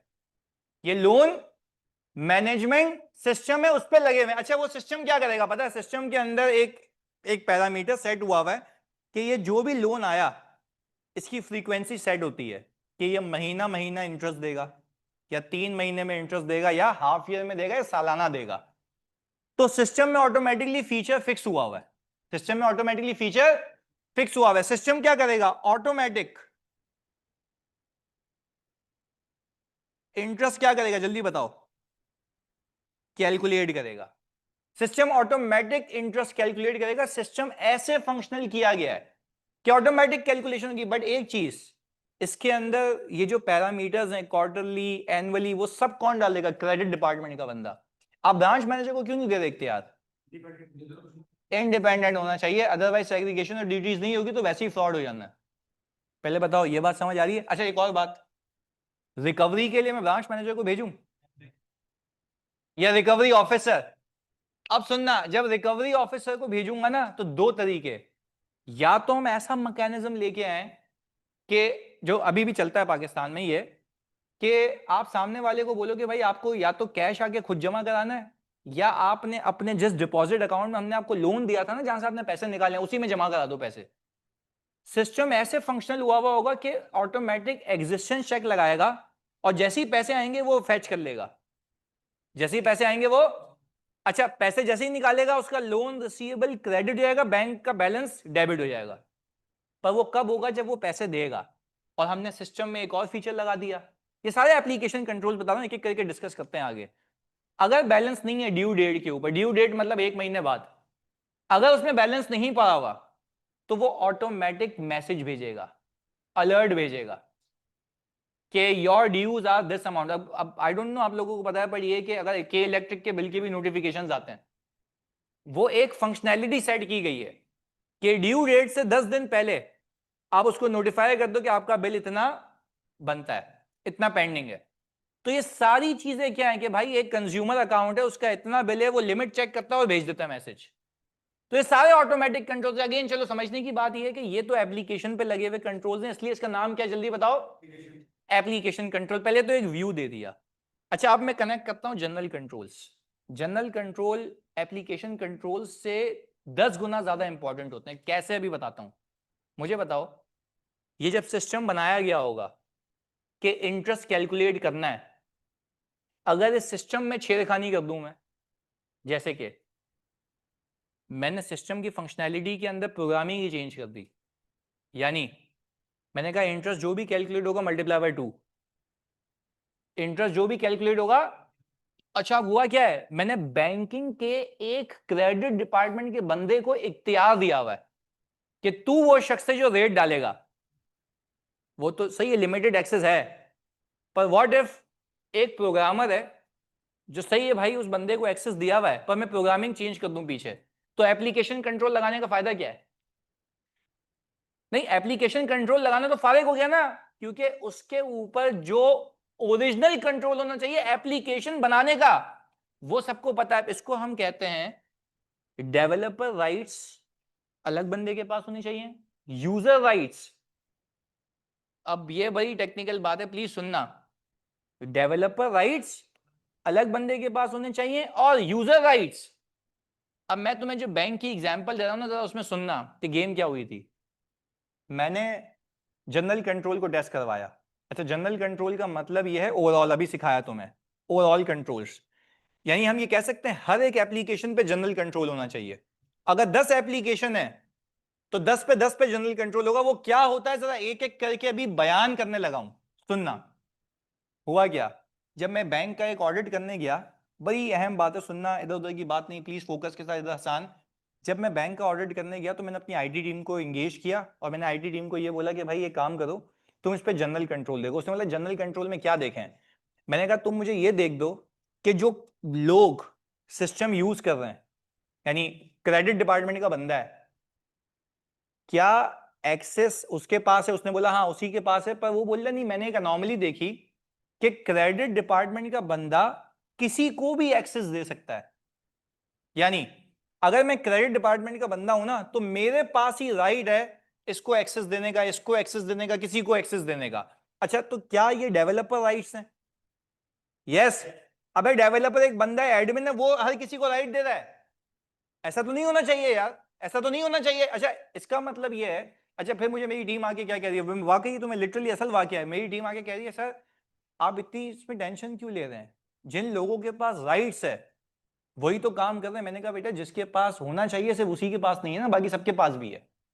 अब किसने क्या एंट्री पार की है मुझे इसका अंदाजा नहीं है। क्यों? क्योंकि राइट किसके पास होना चाहिए? सिर्फ कि भाई जिस बंदे का काम है वो करना, अब बाकी सबके पास। अच्छा, मैंने कहा ये कैसे हो सकता है कि हर किसी के पास एक्सेस हो, हर किसी के पास एक्सेस हो? तो कहने का मतलब ये है कि यूजर राइट्स तो मतलब जो यूजर है। डेवलपर राइट किसके पास होने चाहिए? सिर्फ डेवलपर के पास। अच्छा, और डेवलपर को चेंज करने की इजाजत तब हो जब हमारी तरफ से कोई रिक्वेस्ट जाए, हमारी तरफ से। लेट्स से मेरे सिस्टम के अंदर, मैं तुमसे पूछता हूं, मेरे सिस्टम के अंदर एक फीचर नहीं है क्वार्टरली इनकम का, और मैंने नया प्रोडक्ट लॉन्च किया कि मैं क्वार्टरली इंटरेस्ट भी दिया करूंगा। पहले मैं मंथली पे चलता था। मुझे बताओ, क्या जो बंदा वहां बैठा होता है, मैं तुमसे पूछ रहा हूं, जो बंदा वहां बैठा होता है, जो क्रेडिट डिपार्टमेंट का बंदा है, क्या उसके पास ये इख्तियार होना चाहिए कि प्रोग्रामिंग चेंज कर दे? किसके पास होना चाहिए? जो डेवलपर है। अच्छा, उसके लिए प्रॉपर चेन होनी चाहिए। प्रॉपर चेन क्या है, सुनना प्लीज फोकस के साथ। पहली चीज, आपकी रिक्वेस्ट जानी चाहिए उसको, भाई ये चेंज करवाने चाहिए। फिर चेंज ऑथोराइज होना चाहिए कि भाई अगर क्रेडिट डिपार्टमेंट है, उसका हेड होगा, वो ओके करेगा तो जाएगा। अच्छा, जैसे ही वो ऑथोराइज होगा, ऑथोराइजेशन के बाद वो काम करना शुरू करेगा। अच्छा, जैसे ही उसने नया फीचर ऐड किया, बस 2 मिनट बच्चों, जैसे ही उसने फीचर नया ऐड किया, तुम मुझे बताओ क्या वो ऐसे ही लाइव हो जाना चाहिए या पहले उसकी टेस्टिंग होनी चाहिए? अच्छा, अगर मैं तुमसे वैसे पूछूं, अगर ऐसे ही लाइव करा दिया मैंने, क्या फर्क है, क्या मसला है? एरर हो सकते हैं, एरर हो सकते हैं। और मैं अगर तुमसे ये पूछूं, अगर एरर हो गए तो छोटे लेवल के होंगे। अबे मिलियन ऑफ कस्टमर्स होंगे, और मिलियन ऑफ कस्टमर्स पे अगर ऐसी हरकत हो गई तो मेरे ख्याल से एक इंपैक्ट परवेजिव होगा। तो कहने का मतलब यह है, समझाने का मतलब यह है कि ये जो फेलियर आ रहा है ये किसी एप्लीकेशन कंट्रोल की वजह से आ रहा है या जनरल? अच्छा, जनरल कंट्रोल का मतलब है ओवरऑल ही फारिग, ओवरऑल ही फारिग, यानी भाई वो काम ही नहीं करता जैसे करना चाहिए। तो कहने का मतलब यह है, जनरल कंट्रोल सिखाने का मकसद था ओवरऑल कंट्रोल। अच्छा, ओवरऑल कंट्रोल में एक और चीज आती है, यही चीजें मैंने एक ही बैंक पे, फ्रॉड तो भर भर के होते थे ना, तो हमें तो कोई आइडिया था इसलिए पिक हो गया। सुनना, हम ये कहते हैं कि जो एम्प्लॉय कंपनी छोड़ के चला गया, मतलब तुम लोगों ने बताया 5 मिनट में बस ब्रेक पे चल रहे हैं, सुनना, जो एम्प्लॉय कंपनी छोड़ के चला गया, अच्छा अब उसका एक्सेस रिवोक हो जाना चाहिए? हाँ जी, जल्दी बताओ, ऑनलाइन वाला एक्सेस रिवोक क्यों होना चाहिए? कंपनी का पार्ट, अबे हमें ये पता लगा वो अपने पर्सनल लैपटॉप से कंपनी का एप्लीकेशन एक्सेस कर सकता है। तो कहने का मतलब यह है कि एक रिजीम होती है कि आप जब कंपनी से रिजाइन करें तो आपका एक्सेस उसी वक्त बंद हो जाना चाहिए। आप कंपनी के सिस्टम में एंटर ही, अच्छा एंटर इसलिए नहीं हो सकते कोई एंट्री ना बना पाए। अब मैं तुमसे ये पूछता हूं कि जनरल कंट्रोल है ओवरऑल, अच्छा किसी भी डिपार्टमेंट का बंदा कहीं से भी जाए उसका एक्सेस क्या होना चाहिए? अच्छा अब मुझे बताओ, अब तुमसे मैं पूछता हूं सबसे, एक वेंडर मैनेजमेंट सिस्टम है, उसमें सप्लायर को एंटर करने का इख्तियार है एक बंदे के पास, उसको अथॉरिटी दी होगी ना, पर जब अथॉरिटी दी होगी तो किसी से पूछ के दी होगी। डेवलपर अलग है, यूजर अलग है। अच्छा उसने डिजाइन कर दिया, अब अब सुनो, अब उसका एक्सेस वो होना चाहिए, और अगर उसके पास अभी भी एक्सेस है तो इसका मतलब यह है कि वो घर बैठे हुए किसी भी वेंडर को एंटर करेगा, कोई भी बंदा इनवॉइस डालेगा और पेमेंट निकल जाएगी। तो मुझे बताओ, क्या ये एक एप्लीकेशन का मसला है या जनरल मसला है? General control. पहले बताओ, अल्लाह को हाजिर नाजिर जान के थोड़ा फर्क समझ आता है? देखो एक बंदा सोचेगा एप्लीकेशन और जनरल में फर्क कैसे करूं, पहले मैंने तुम्हें लेमैन एग्जांपल दी, फिर मैं तुम्हें एक्चुअलाइजेशन से कनेक्ट कर रहा हूं कि जनरल कंट्रोल का फेल होना मतलब आप ऑडिट नहीं कर सकते। और जो मैंने एग्जांपल दी तुम्हें, आई थिंक मैं रिपोर्ट से अगर इसको कनेक्ट करूं तो मुझे लगता है कि ये वो केस हो जाएगा जो अभी हमने किया ये वाला, कि अगर ऐसा कंट्रोल फेलियर है कि सिस्टम में कोई भी आके किसी को भी एक्सेस दे सकता है और मुझे उसका लॉग भी नहीं मिल रहा। मैंने क्या बोला? लॉग भी नहीं मिल रहा कि किसने क्या। अच्छा वो क्या बोल रहा है, भाई आप सब्सटेंटिव कर लो। मैंने उसको जवाब क्या दिया पता है? Substantive procedure alone can not provide sufficient appropriate audit evidence, वो यहां से निकला था। बात समझ आती है? Substantive procedure alone can not provide, क्योंकि मैंने कहा तुमने हरकत ऐसी की हुई है। मैंने बोला कि तुम तो इतनी हाईटेक कंपनी हो कि मैं तो इसका ऑडिट शुरू ही तब करता जब कंट्रोल्स इफेक्टिव होते हैं, पर वो बोल रहा एप्लीकेशन कंट्रोल चेक कर लो। अबे जनरली फारिग है, तुमने क्या प्रोग्राम में चेंजेस किए? मैं अच्छा मैंने उसको एक और मशवरा दिया, मुझे सीएफओ आके बोल रहा यार ये मेरी गलती नहीं। मैंने कहा भाई तू ऑनेस्टली मुझे पता है, मुझे इतना बता दे सिस्टम में क्या क्या किसने कौन सी चेंज किया है, इसका लॉग है? बोल रहा हाँ जर्नल में लिखा हुआ है। अबे मैंने कहा तेरे जो जर्नल में लिखा हुआ है वो है जो लोगों ने रिक्वेस्ट की है, बगैर रिक्वेस्ट के जो चेंज हुआ वो कहाँ है? बोला यार वो तो नहीं है। तो मैंने कहा रिपोर्ट भी नहीं है। सही है, चलो नमाज पढ़ के आते हैं फिर हम इसको कंटिन्यू करते हैं। प्लीज यार 10 मिनट में वापस आना है, सही है जानी? 10 मिनट में बस जल्दी से। नहीं नहीं, तो शही शही अपनी मस्ती में शही कह रहे हैं सर, वेंडर मैनेजमेंट सिस्टम में एप्लीकेशन की एग्जांपल पीओ के अगेंस्ट इनवॉइस का प्रिपेयर होना है, बिल्कुल ऐसा है। पाकिस्तान का मैच देखें जानी, मैं तो उस दिन से खौफ खा रहा हूं कि आई कैप तुम्हारा मैच ना देख ले। सही है ना? तो प्लीज आप जरा अपने मैच पे फोकस करें।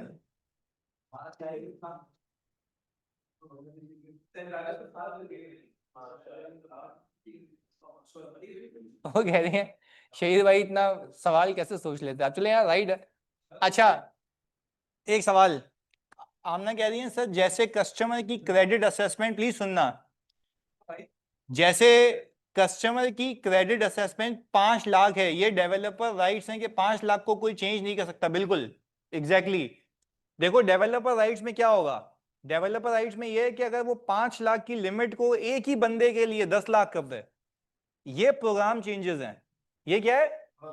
अच्छा, ये प्रोग्राम चेंजेस सिर्फ डेवलपर के पास होना चाहिए, वो भी upon initiation of some request, उसकी ऑथराइजेशन के ऊपर। बिल्कुल, तो वो रिक्वेस्ट डालेगा। अच्छा, फिर उसका भी लॉग बनना चाहिए, किसने रिक्वेस्ट की थी, क्या चेंजेस हुए, ये सारी, और किसने चेंज किया, वो सारे लॉग बनने चाहिए, ताकि ऑल टुगेदर एक ऑडिट ट्रेल बनी रहे। कि मतलब ऑडिट ट्रेल का मतलब होता है सबूत इलेक्ट्रॉनिक फॉर्म में, कि इसने रिक्वेस्ट रेज की थी, इसने अप्रूव की थी, इसने चेंज किया था, इसकी टेस्टिंग हुई थी, फिर ओके हुआ था, ताकि अकाउंटेबिलिटी आ सके। तो ये बिल्कुल राइटली पिक किया आपने आमना, कि वो है प्रोग्राम चेंजेस, और program changes falls under general control. Agreed है? अच्छा जी, अब हाँ जी,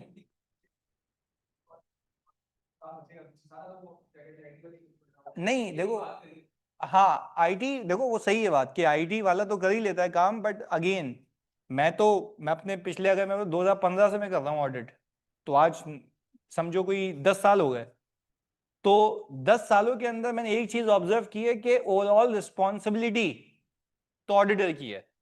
अब वो आईटी वाले को लगा रहा है तो वो अपना रिस्क हैश करने के लिए लगा रहा है, और अगर कोई मुझे चीज पता लग जाती है ना, तो देखो फॉर एग्जांपल जैसे मैं तुम्हें बताऊं कि अभी जो मैंने ऑडिट किया ही है, तो वो मुझे कह रहा है कि यार आप कोई और ऑल्टरनेटिव प्रोसीजर कर लें। मैंने कहा मैं ऑल्टरनेटिव करने को तैयार हूं, तुम मुझे ये बता दो सिस्टम में क्या क्या चेंजेस हुए हैं। और वो पॉसिबल नहीं है, क्योंकि तुम्हारे पास उसका लॉग मेंटेन नहीं है कि चेंजेस हुए क्या क्या है। अच्छा, मैं ये कैसे मान लूं कि सिस्टम पूरे तरीके से फंक्शनल था और पूरा वैसे ही था जैसे लोगों ने बोला था, अब उसमें पीछे कुछ भी चेंज हुआ है, मुझे उसकी खबर नहीं है। तो ये तो लिमिटेशन है, पर क्या तुम्हें लगता है कि ये लिमिटेशन मतलब एक छोटे नेचर की परवेजिव है? अच्छा, वो कह रहा है मैं अल्लाह की कसम खा के कह रहा हूं, उसके ये अल्फाज, वो बोला मैं अल्लाह की कसम खा के कह रहा हूं कि कुछ नहीं हुआ होगा। हमने कहा भाई कुछ नहीं हुआ होगा और कुछ नहीं हुआ, इसमें फर्क है। हम इस बात पे विश्वास हम विश्वास रखते हैं सबूत पे। मैंने कहा, मैं सिंपल एक बात कही, मैंने कहा मैं तुम्हारी कसम अपनी ऑडिट के एविडेंस पे नहीं लगा सकता। Evidence is about what has changed, changes किस किस नौयत के हुए, किसने किए, उसका इंपैक्ट क्या था, मैं रिकैलकुलेट करूंगा। अगर नहीं हो सकता तो this is a scope limitation, और ये स्कोप लिमिटेशन ऐसे नेचर की है कि सब्सटेंटिव अलोन आपको सबूत दे ही नहीं सकते। अच्छा, एक स्कूल है, वैसे एग्जांपल देता हूं, एक स्कूल है, उसके अंदर जनरल कंट्रोल फेल है पर 200 बच्चे हैं, सब्सटेंटिव कर सकते हो? यानी आप सब्सटेंटिव करके सफिशिएंट एप्रोप्रिएट ऑडिट एविडेंस, क्योंकि वो हाईटेक नहीं है, मतलब ऑल्टरनेटिव हो सकता है, पर जहां पे आपकी हाईली डिपेंडेंस हो किसके ऊपर, आईडी के ऊपर, सिस्टम के ऊपर, वहां पे सब्सटेंटिव अलोन काम नहीं करते। तो ये प्योर एग्जांपल थी उसकी, मतलब मैंने तो अपनी जिंदगी में पहली बार देखी ना ये वाली एग्जांपल कि वाकई जनरल कंट्रोल फारिग था। अच्छा, इवन आपको कंपेल कर रहा है एक बंदा कि आप ना आईडी एप्लीकेशन कंट्रोल टेस्ट कर लें। भाई अब मैं एप्लीकेशन टेस्ट करने गया, मेरे सैंपल में 5 लाख वाली लिमिट आई, हो सकता है किसी में चेंज हुई हुई हो, हमें पता ही नहीं है। अगर देखो मुझे पता होता ना, तो वो मुझे जनरल कंट्रोल की टेस्टिंग में बताता कि इसकी लिमिट चेंज हुई है, तो मैं उसका सैंपल अलग करता, उसका सैंपल अलग करता। पर अभी तो ये मेरे कंट्रोल में ही नहीं है कि पीछे क्या क्या चेंज हुआ है, ना उसका कोई लॉग बन रहा है। तो I think general controls are more dangerous, उसका सही होना ज्यादा लाजिम है as compare to application control. मैं ये नहीं कह रहा कि एप्लीकेशन कंट्रोल्स कोई इंपॉर्टेंस नहीं रखते हैं, पर अगर आपके जनरल कंट्रोल फारिग हैं तो एप्लीकेशन कंट्रोल पे जाना फजूल है। एग्रीड है? चलें ओके, अब एक एक करके। अच्छा सर, आपने कहा कि लॉग ऑटोमेटिकली मेंटेन होता है, जब कोई चेंज करेगा सिस्टम लॉग कैसे मिसिंग होगा? अच्छा, वजह कह रही है कि सर आपने कहा था लॉग ऑटोमेटिकली मेंटेन होता है, वो तब होता है जब सिस्टम में फंक्शनैलिटी डाली जाए। जैसे हमारे भाई ने, हमारे मित्र ने बोला था ना कि सर सॉफ्टवेयर लिया है तो उसमें सब होगा, तो मैंने क्या एग्जांपल दी थी, बच्चा पैदा होता है तो उसके अंदर सब फिक्स नहीं होता, उसको सिखाना पड़ता है, बोलना, ये सारी चीजें। जैसे मेरा बेटा है कबीर, वो उसकी एक नई दोस्त बनी है मरियम, वैसे बता रहा हूँ, मतलब वो उसकी बहन की तरह है यार, इधर सुनो। ये बोल रहा है सब यही कहते हैं, यानी इसको भी किसी ने भाई का है। अच्छा खैर एनीवेज, इधर अब सुनना, वो दो वर्ड बोलेगा, पापा, मयम, सही है ना? तो अब वो बैल्कनी में खड़ा होगा, मयम, ये चिल्लाएगा। अच्छा वो भी आएगी, सही है। अच्छा वो करता क्या है? वो करता ही है कि भाई खेलेगा फिर मार के भगा देगा। तो मतलब वो, अब जाहिर सी बात है, मैंने आईएएस 1037 में भी एग्जांपल दी थी कि वो जो बच्चों के खिलौने फेंकता है, तो हमारी पास्ट ऑब्लिगेशन बन गई है, पास्ट प्रैक्टिस है, तो वो सारी चीजें करंट स्टेटमेंट। खैर, तो कहने का मतलब बोला टॉक्सिक रिलेशनशिप ऐसा नहीं है यार, मेरा बच्चा बहुत प्यारा अच्छा है। तो मैं वैसे बता रहा हूं तुम्हें। तो कहने का मतलब है जो उसको सिखाया गया वही फिक्स हुआ, यही है ना? क्या कह रहा है? नहीं यार, रेड फ्लैग की डिमांड नहीं, पर हमारा बच्चा रेड फ्लैग नहीं है, हम बच्चे को बड़ा अच्छा बनाएंगे अपने यार, मतलब वो तो अभी तो जो सीखते जा रहा है वो तो ये है ना अभी तो। खैर, तो कहने का मतलब ये है कि उसके दिमाग में, देखो उसके दिमाग में फिक्स क्या हुआ, मयम, खत्म, दैट्स इट। इधर, अच्छा भाई इधर अरूबा कह रही है असल जिंदगी तो कबीर जी रहा है इधर, चलें जी, कबीर के जनरल कंट्रोल्स अच्छा अवेश कह रहे हैं got it, but how can we ensure the completeness of IT log? इसमें कुछ मिसिंग नहीं, नहीं नहीं, देखो ये तो फंक्शनैलिटी है ना, देखो हमारे पास ना आईटी एप्लीकेशंस की ना या आईटी टेस्टिंग के लिए कुछ क्यूरीज होती हैं। क्यूरीज मतलब प्रोग्रामिंग, वो हम उनके सिस्टम में फिक्स करते हैं, क्योंकि वो भी तो प्रोग्राम बना हुआ है ना। वो हमें सारे लॉग निकाल के देते थे जो जो चेंजेस हुए हैं, जो सारे लॉग निकाल के देते थे जो जो। अच्छा, पर वो चेंजेस तब निकाल के देगा जब सिस्टम में फंक्शनैलिटी हो कि चेंजेस को रिकॉर्ड करता हो। तो फॉर एग्जांपल मैंने क्लाइंट से पूछा कि यार आपके जो जनरल कंट्रोल्स लगे हुए हैं उसमें प्रोग्राम चेंजेस का लॉग बनता है? उसने अगर जवाब दिया नो, तो आपका क्या थॉट होगा? कोई कुछ भी चेंज कर ले, मुझे कोई खबर। अच्छा वो कह रहा है कसम खा रहा हूं नहीं हुआ। नहीं, आप उस पर यकीन कर ही नहीं सकते। चलो ये तो एक जनरल कंट्रोल की बात हो गई, ये स्कोप लिमिटेशन हो गई, एग्रीड है। अच्छा एक और चीज, आपने कहा लॉग भी बनता है, कोई अनऑथराइज बंदा, सही लॉग बनता है मान लिया, कोई अनऑथराइज बंदा मेरे सिस्टम में एंटर होके चीजें चेंज कर सकता है, जिसको हम कहते हैं हैकिंग। जिसको हम क्या कहते हैं? आप यहां से सोच लेंगे सवालात किस नौयत के आ सकते हैं आपके पास जो मैं बोले जा रहा हूं आज। इसको हम कहते हैं हैकिंग। अच्छा अगर हैकर एंटर हुआ तो दो मसले, वो सिस्टम में कुछ भी चेंज कर सकता है, डेटा को करप्ट कर सकता है, आपके ऑपरेशंस को डिसरप्ट कर सकता है। ऐसा है या नहीं है? अच्छा आप मुझे बताओ, बीच में ऐसा कुछ हुआ भी था हिसाब किताब, प्लीज सुनना। बीच में हिसाब किताब ऐसा हुआ था कि कुछ बैंक्स के ऊपर ये आफत आई थी, मीजान पे, कि वो कह रहे थे लोगों को पैसे ऐसे ही ट्रांसफर हो रहे हैं। तो ये भी तो रेगुलेटरी नॉन कंप्लायंस थी ना, कि लोगों की पर्सनल इंफॉर्मेशन लीक हो गई थी। कैसे? उनके अकाउंट नंबर, उनकी अकाउंट डिटेल्स, उनके पासवर्ड सब लीक हो गए थे। तो कहने का मतलब है उसके मतलब मसला क्या था, उन्होंने फायरवॉल इंसानों वाला नहीं लगाया हुआ था। फायरवॉल का मतलब होता है आग की दीवार, कि जो भी, अब यही बोलेंगे ना और क्या अब यही होगा, बोलेगा अच्छा सुनो। अच्छा, फायरवॉल का मतलब ये है कि whenever you will try to enter, आप जल के भस्म हो जाएंगे, यानी आपका सिस्टम करप्ट हो जाएगा। This is called firewall. आग की दीवार ज्यादा बेटर है ना, चलो सही है, ओके। अब मुझे सुनना प्लीज फोकस के साथ इधर। कहने का मतलब ये, जब फायरवॉल इंस्टॉल करते हैं ना सिस्टम के अंदर, जो भी बंदा उसमें अटैक करने की कोशिश करता है उसका सिस्टम खुद करप्ट हो जाता है। तो आप देखेंगे मतलब अभी इतनी ऑर्गेनाइजेशंस अच्छा खासा खर्चा करती हैं सिर्फ किसके ऊपर, फायरवॉल्स के ऊपर। तो एक तो ये हो गया। अच्छा दूसरी चीज जल्दी से बताओ, जनरल कंट्रोल्स की बात कर रहा हूं, जहां मेरा सर्वर मौजूद है, सर्वर मतलब जहां पे डेटा स्टोर्ड है, एक तो इलेक्ट्रॉनिक फॉर्म में हो गया ना, एक तो डेटा स्टोर्ड है। कोई सर्वर उठा के ही शार्ट हो जाए तो इस पे जनरल कंट्रोल नहीं होना चाहिए। उस पे आप कहेंगे फिजिकल एक्सेस कंट्रोल, तो ये भी जनरल कंट्रोल में आता है।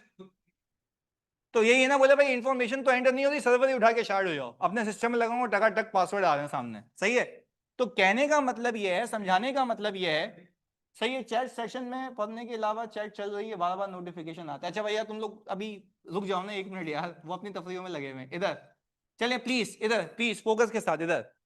तो यानी कहने का मतलब ये है कि जनरल कंट्रोल्स बेसिकली, अगर मैं इसकी समरी बनाऊं, तो जनरल कंट्रोल्स का मतलब ये है कि you need to make sure कि आपका सिस्टम फंक्शनल बिल्कुल सही तरीके से करे ओवरऑल बेसिस के ऊपर। किसके ऊपर? ओवरऑल बेसिस के ऊपर। तो पहले बताओ यहां तक बात समझ आती है क्लैरिटी के साथ? ऑनलाइन में लोग प्लीज बता दो यहां तक बात समझ आती है जल्दी से। बेहतरीन है, ओके। अब आगे सुनेंगे, आगे सुनेंगे। अब हम जरा इसको रीड कर लेते हैं कि जनरल कंट्रोल्स में वैसे बेसिक बेसिक क्या चीजें आ रही हैं। जरा यहां पे रीड करें, पूरी कहानी सुनाइए सिर्फ ये समझाने के लिए। Unauthorised persons are not allowed to make, agreed है? उसके लिए देखो क्या लिखा हुआ है, segregation of duties between the person using the system and the developer means developer rights are not assigned to the individual using the application. पहले मतलब बेसिक फर्क समझ आता है कि दोनों अलग होने चाहिए। ये कौन सा कंट्रोल है? जनरल। अच्छा, जनरल कंट्रोल का मतलब है ये हर एप्लीकेशन पे होना चाहिए, किसी भी एप्लीकेशन के ऊपर जनरल कंट्रोल्स लगाना लाजिम है कि हर किसी के पास उसके डेवलपर राइट होने।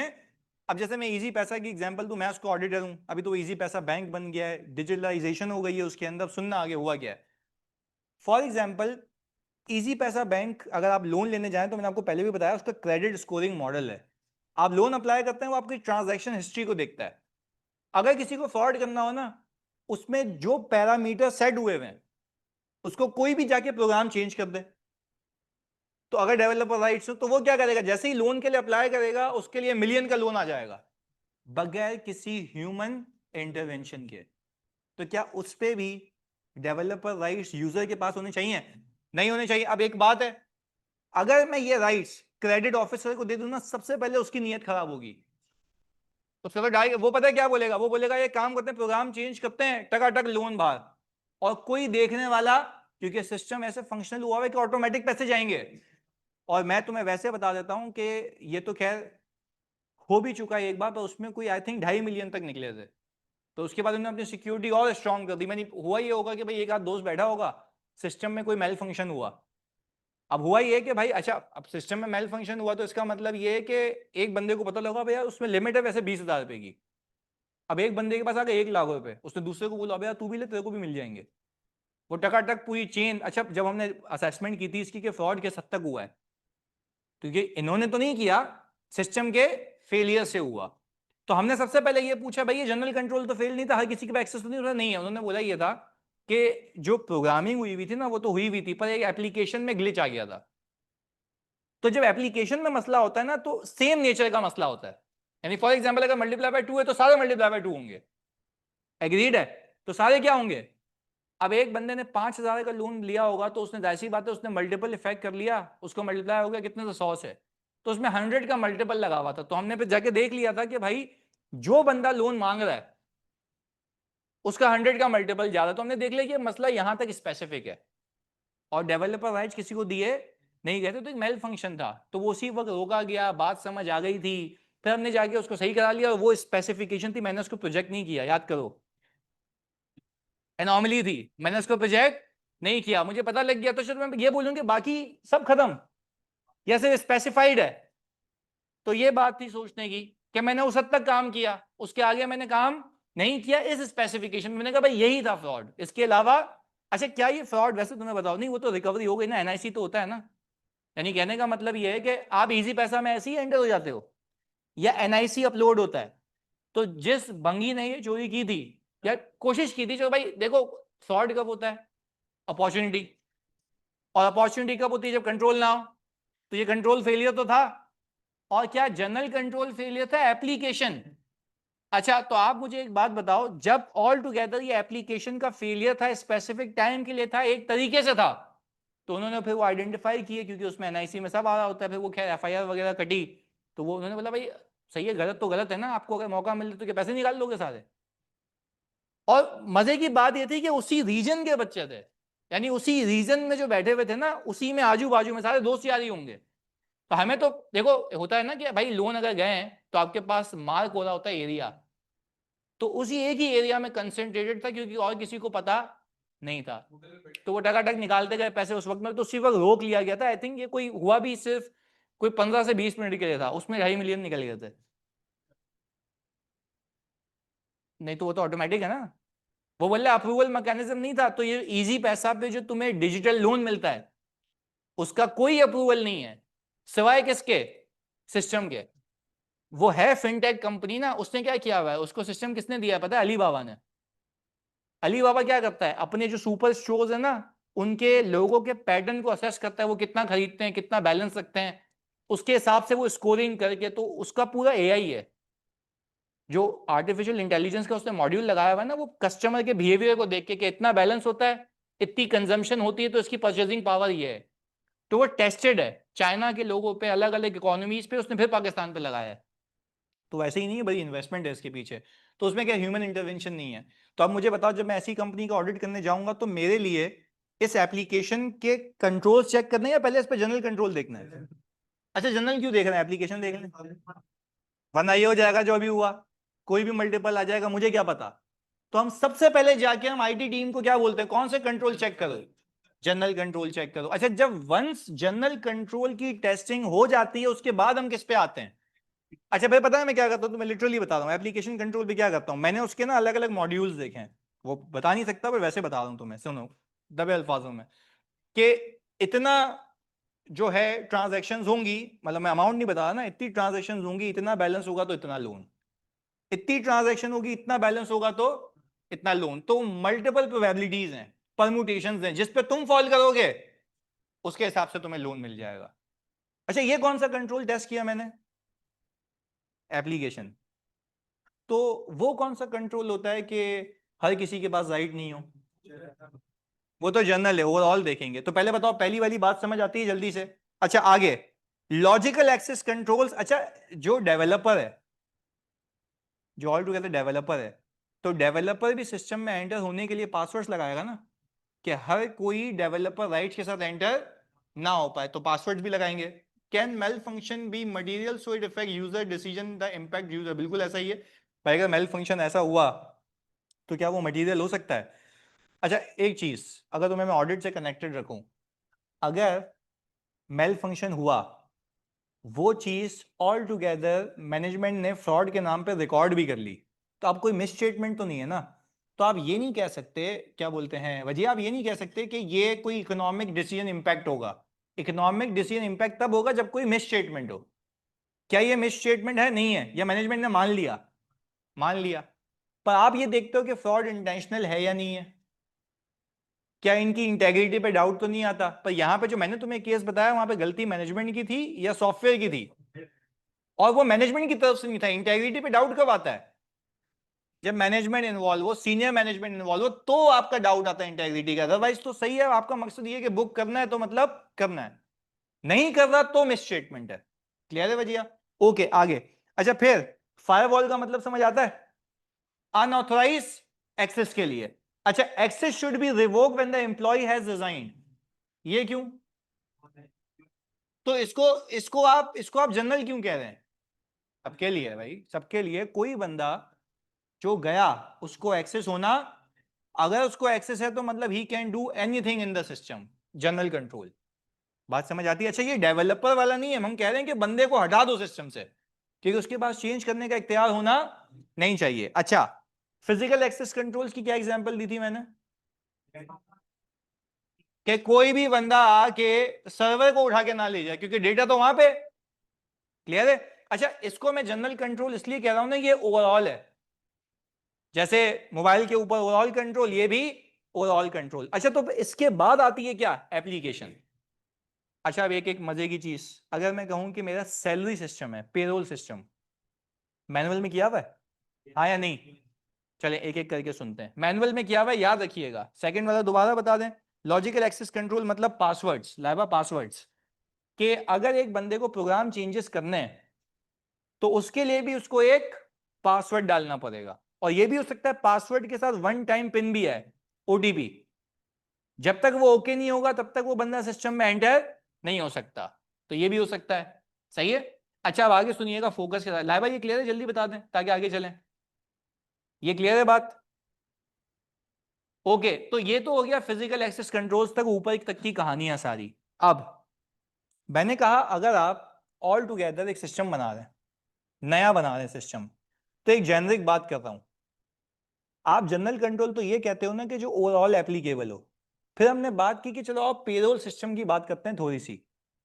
पेरोल सिस्टम के अंदर आपका मकसद क्या था कि जो बंदा एम्प्लॉय है उसको पैसे मिले, हाँ या नहीं? ऐसा ही है ना? अच्छा, अब मैं तुमसे पूछता हूं, क्या हेड ऑफ एचआर के पास उस बंदे को सिस्टम में डालने का इख्तियार होना चाहिए? यस, क्योंकि उसी की जॉब है, ऐसा ही है। अच्छा, जब तो मैं तुमसे पूछता हूं, हेड ऑफ एचआर के पास इख्तियार होना चाहिए कि वो बंदा एंटर कर पाए। एग्रीड? यहां तक क्लैरिटी है? अच्छा, अब आगे सुनने, ये भी हमने मान लिया कि उसके पास इख्तियार होना चाहिए। ये तो हो गया, एक बंदे के पास लिमिटेड एक्सेस है कि वही कर सकता है, पर उसको एक्सेस किसने दिया होगा? आईडी वाले ने। एक्सेस किसने दिया होगा? आईडी वाले ने। अब सुनना, मैं अगर ये कहूं कि अगर एक एचआर मैनेजर है, एक एचआर मैनेजर है, जनरल कंट्रोल में चेंजेस के जरिए उसको एक्सेस दे दिया जाए, तो मतलब डेवलपर राइट्स आ गए ना, तो क्या वो किसी को भी एंटर कर सकता है? यस, कर सकता है। तो लिमिटेड एक्सेस राइट्स का मतलब यह है कि एक तो यह है कि भाई किसी के पास भी एक्सेस देने का एक्सेस नहीं होना चाहिए, मतलब उसको यूं समझते हैं कि चेंज करने का एक्सेस, ये बिल्कुल सही बात, चेंज करने का एक्सेस हर किसी के पास, डेवलपर राइट्स अलग हैं। चलो एक और चीज, एचआर के पास होगा ना, एचआर हेड के पास, और किसी के पास नहीं होगा। तो अब अगर अगर किसी को एक्सेस दिलवाना है तो एचआर हेड रिक्वेस्ट करेगा, एचआर हेड खुद नहीं किसी को एक्सेस देगा कि भाई ले और तू काम शुरू कर दे। एक्सेस देने का एक्सेस नहीं होना चाहिए, वो या तो मेनली वो एडमिन के पास होना चाहिए, हेड ऑफ एडमिन, जो पूरे सिस्टम को ओवरलुक करता है। यूजुअली पूरी ऑर्गेनाइजेशंस में हेड ऑफ आईडी के पास होता है, उसके पास सारे लॉग्स आते हैं। अच्छा भाई ये है। अच्छा, अब एक और चीज, आपको पता है ना पेरोल सिस्टम के अंदर, अगर पेरोल सिस्टम की बात करें तो एप्लीकेशन जनरल, एप्लीकेशन जनरल यूं खेलते रहेंगे साथ साथ, ताकि समझ भी आए कि दोनों में फर्क क्या चल रहा है। ये तो हो गई ये वाली बात। अच्छा, पे फिक्स जो होती है, अमाउंट फिक्स होती है, वो भी हेड ऑफ एचआर डालता है या एचआर मैनेजर डालता है? हेड ऑफ एचआर उसको अप्रूव करता है। एग्रीड? ये तो एक्सेस डालने का इख्तियार होगा ना। फॉर एग्जांपल, मैं प्रोग्राम में चेंजेस करूं और जाके उसकी अमाउंट चेंज कर दूं, प्रोग्राम में चेंजेस करने हो तो मैं उसकी अमाउंट क्या कर दूं? चेंज कर दूं। तो क्या ये इख्तियार हर किसी के पास होना चाहिए? ये बिल्कुल, तो आईडी के पास जाना चाहिए कि वो चेंज करेगा। अच्छा, अब सिस्टम में फंक्शनैलिटी है कि वो करता ये है कि जो time in time out machine है वहां से आवर्स को उठाता है। ये एप्लीकेशन है, ये क्या है? अब एक एक करके बात सुनना ताकि फिर कनेक्टिविटी बनेगी। Time in time out mechanism यहां पे लिखते भी हैं थोड़ा सा। हमने कहा time in time out mechanism है, हम पेरोल की बात कर रहे हैं, यहां पे हम लिख रहे हैं time in time out mechanism है। अच्छा, time in time out mechanism क्या रिकॉर्ड कर रहा होता है? आवर्स वर्कड, ऐसा ही है। आवर्स वर्क एम्प्लॉय ये रिकॉर्ड कर रहा होता है, प्लीज सुनना फोकस के साथ इधर, ये रिकॉर्ड कर रहा होता है। अच्छा, अगर मैं ऑल टुगेदर इसके ऊपर एक कंट्रोल लगाना चाहता हूं, इसके ऊपर एक, के above 40 hours a week, 40 hours a week, यानी क्योंकि हम कह रहे हैं कि अगर एक दिन में 8 आवर्स हैं तो 5 वर्किंग डेज में कितने हो गए? 40 आवर्स। मैं इस पे लगाना चाहता हूं एक लिमिट चेक। अच्छा, अब ये देखो आगे ये सारे कनेक्ट होंगे, आज का सवाल इस पे आएगा, और अगर तुम दोनों में से किसी ने गलत किया तो फिर मसला है। प्लीज मैं कहता हूं फोकस के साथ, फोकस के साथ इधर प्लीज तो सुनना। अच्छा खैर, इधर भाई, हम कहेंगे लिमिट चेक लगा देते हैं। ये कौन सा कंट्रोल है? एप्लीकेशन। ये कौन सा कंट्रोल है? पर एक मिनट यहां पर रुक के मैं तुमसे पूछता हूं, ये कंट्रोल लगाने के लिए मेरे पास इख्तियार नहीं है, मैं रिक्वेस्ट रेज करूंगा आईडी वाले को। आईडी वाले को रिक्वेस्ट रेज करने से पहले हेड ऑफ एचआर इसको अप्रूव करेगा। तो जो प्रोग्राम चेंजेस होंगे वो रिकॉर्ड होंगे, उसका लॉग बनेगा, फिर टेस्टिंग होगी, फिर लाइव होगा। और जो बंदे इसके अल्टीमेट ओनर हैं एचआर, वो इस पे साइन ऑफ करेंगे, एक्नॉलेज करेंगे कि ये वाकई लाइव हो चुका है। पहले बताओ फर्क समझ आता है जनरल और एप्लीकेशन में? देखो एप्लीकेशन तो कंट्रोल लग गया ना, पर इस फीचर को चेंज करने के लिए आपको आईडी के पास जाना पड़ेगा, क्योंकि डेवलपर राइट्स आपके पास नहीं है। एक और चीज, अच्छा क्या अब फॉर एग्जांपल लिमिट चेक लगा दिया, अब जो भी ओवर टाइम आएगा उसकी एक एक्सेप्शन रिपोर्ट जनरेट होगी। अच्छा, इसको हम कहते हैं, मैं वापस से लिख देता हूं यहां पे, इसको हम कहते हैं controls over processing. Controls over processing यानी जब प्रोसेस हुआ, देखो सिस्टम में रिकॉर्ड हो गया ना, जब वो प्रोसेसिंग की सिस्टम ने तो उसमें एक एक्सेप्शन निकाल के दे दी। ये प्रोसेसिंग कंट्रोल है, क्योंकि एप्लीकेशन में पहले इनपुट होता है, फिर प्रोसेसिंग होती है, फिर आउटपुट आता है।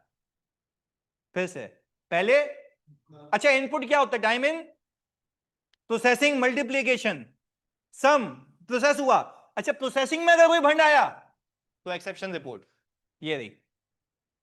अच्छा, अब मैं तुम्हें इसको दो तरीकों से ब्रेक करना सिखाता हूं। अगर इस प्रोसेसिंग को होने से रोकेगा तो प्रिवेंटिव कंट्रोल, अगर सिर्फ रिपोर्ट दे देगा तो डिटेक्टिव कंट्रोल। बात समझ आ रही है? देखो वापस से ऑनलाइन में, तो तुम्हें भी साथ देना, सुनना इधर। मैं कह रहा हूं इस प्रोसेसिंग को होने से अगर रोक देगा तो प्रिवेंटिव है, और अगर इसको होने देगा और तुम्हें एक्सेप्शन रिपोर्ट देगा तो डिटेक्टिव हो गया। फायदेमंद होगा ना, प्रिवेंटिव वाला तो फायदेमंद होगा ना, होने ही नहीं देगा। नहीं तो फिर वो नहीं, उसने होने दिया, एक्सेप्शन रिपोर्ट तो फिर भी आएगी ना। तो फिर वो एक बंदा बैठ के अप्रूव करेगा उसको, रेलेवेंट डिपार्टमेंट के हेड्स, जिस जिस डिपार्टमेंट में बंदा काम करता है, तो फिर वो अलग से मैनुअली एंटर होंगे। नहीं, एक्सेप्शन रिपोर्ट तो जनरेट होगी ना, मतलब पता ही नहीं लगेगा।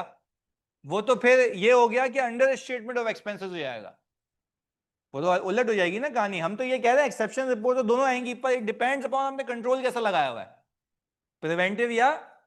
अब एक क्लाइंट था मेरा, उसके अंदर हमने कंट्रोल टेस्टिंग की डुप्लीकेट इनवॉइस पेमेंट्स की, जो तो तुम्हें भी सिखाया मैंने।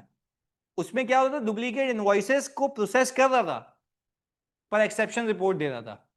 तो हमने कहा भाई ये तो आप हजारों में पेमेंट्स करते हैं, वहां पे आपने प्रिवेंटिव लगाना चाहिए, आपने क्या लगाया हुआ है? डिटेक्टिव लगाया हुआ है। तो फिर उसने कहा कि भाई हमारी बार एक्सेप्शन रिपोर्ट आती है, उस पर एक एक का जायजा लिया जाता है, कोई डुप्लीकेट नहीं होती, एक इनवॉइस की दो पेमेंट्स हो रही होती हैं। उसने बोला सैंपल पे चेक कर लो। अच्छा, लॉग तो बना हुआ है। अच्छा, ये एप्लीकेशन कंट्रोल है क्या ये? तो मैंने ऑब्जर्वेशन तो गलत रेज नहीं की थी ना, रिस्क तो था ना प्रोसेस होने का। अच्छा, हमने क्या किया, हमने सैंपल पे उठाया, वाकई एक इनवॉइस की दो दो तीन तीन पेमेंट्स होती थी। तो इनवॉइस एक आ रही थी पेमेंट्स, पर वो ओवरऑल इनवॉइस की वैल्यू से ऊपर। अच्छा, हमारा रिस्क बढ़ गया था ना। वापस क्या हो गया? आफ्टर टेस्टिंग, आफ्टर, पर when you got to know कि डुप्लीकेट पेमेंट हो नहीं रही है। अच्छा, अगर यही प्रिवेंटिव कंट्रोल होता, मैं तुम्हें एक चीज सिखाता हूं, बड़ी अमेजिंग चीज है। अगर ये प्रिवेंटिव कंट्रोल होता और एप्लीकेशन कंट्रोल है, मैं पूरी ऑर्गेनाइजेशन में टेस्ट ऑफ वन करता हूं। क्या करता हूं? ईवाई की मेथोडोलॉजी है, आईटी एप्लीकेशन कंट्रोल, जो चेंज ना हुआ हो, टेस्ट ऑफ वन, क्योंकि एप्लीकेशन डिजाइन ऐसे की जाती है। अब तुम लोग मुझे बताओगे कहानी है कनेक्टेड, सुनना, अगर मैंने सवाल पूछे ना ऐसे फिर मरोगे वहां पे, बता रहा हूं, मतलब बहुत मुश्किल हो जाएगा वरना। सुनना इधर, मैं नहीं पहुंचा वो इस कैलिबर तक, क्योंकि मैं तुम्हें बता रहा हूं ये सारी चीजें दुबई बेस हैं, यूरोप बेस हैं, वहां पे ये बड़े हाईटेक सिस्टम चलते हैं। सुन लो इधर, एक चीज सिखा रहा हूं। हम कह रहे हैं हम टेस्ट ऑफ वन करते हैं, सब्जेक्ट टू सिस्टम में कोई चेंज, तो भाई पूरे साल वैसे फंक्शन किया है, पूरा साल। तो मैं अगर एक ट्रांजेक्शन टेस्ट कर लूं अगर, तो सही होगा। मतलब controls are operating effectively. Now you are not going to say we will select a sample of 25, एक ही तरीके से चल रहा है। और अच्छा, सिस्टम चेंज हुआ होगा तो मुझे कैसे पता? नहीं तो वो कौन से कंट्रोल टेस्ट करते हुए पकड़ा होगा?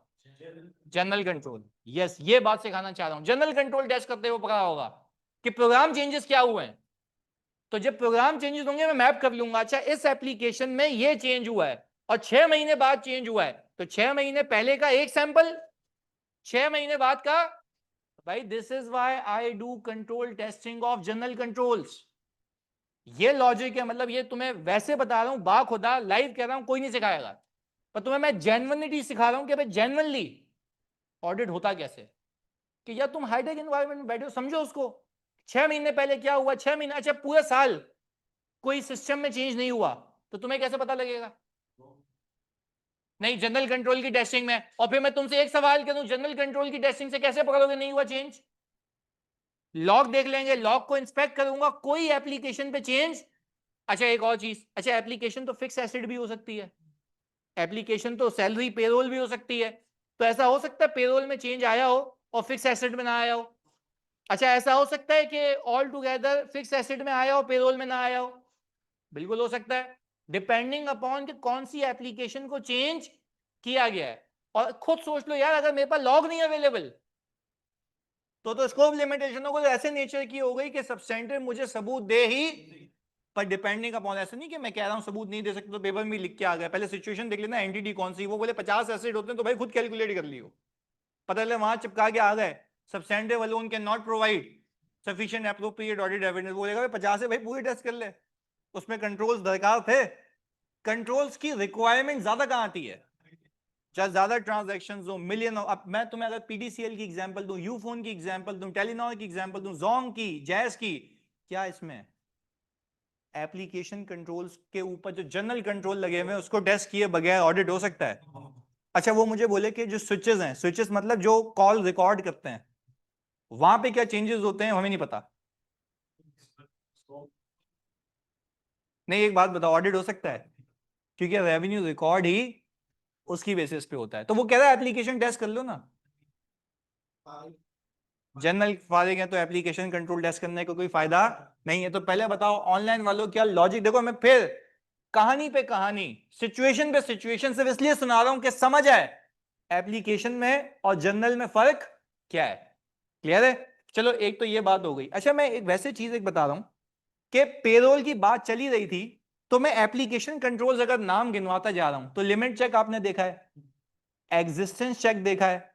अच्छा मैं रेंज टेस्ट भी लगा सकता हूं, एग्जाम्पल दे रहा हूं, सिस्टम की अनोमली है, सिस्टम की अनोमली है, यहां पे सुनिएगा, मैंने कहा रेंज टेस्ट, ये एक एप्लीकेशन कंट्रोल है। हाँ मैंने रेंज ये लगाई है, सुनना कि किसी के साथ नाइंसाफी भी नहीं हो ना।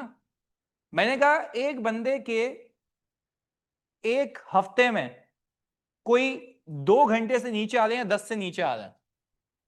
अच्छा तो हम कह रहे हैं कि हमने एक रेंज लगा दी अपर लिमिट, और तो हम कहते हैं कि ना कम पे हो ना ज्यादा पे हो, तो उसके लिए कौन सा कंट्रोल? अब यही रेंज टेस्ट आप मल्टीपल जगहों पे जहां जहां आपको किसी भी एरिया में लगे वहां आप लगा सकते हैं।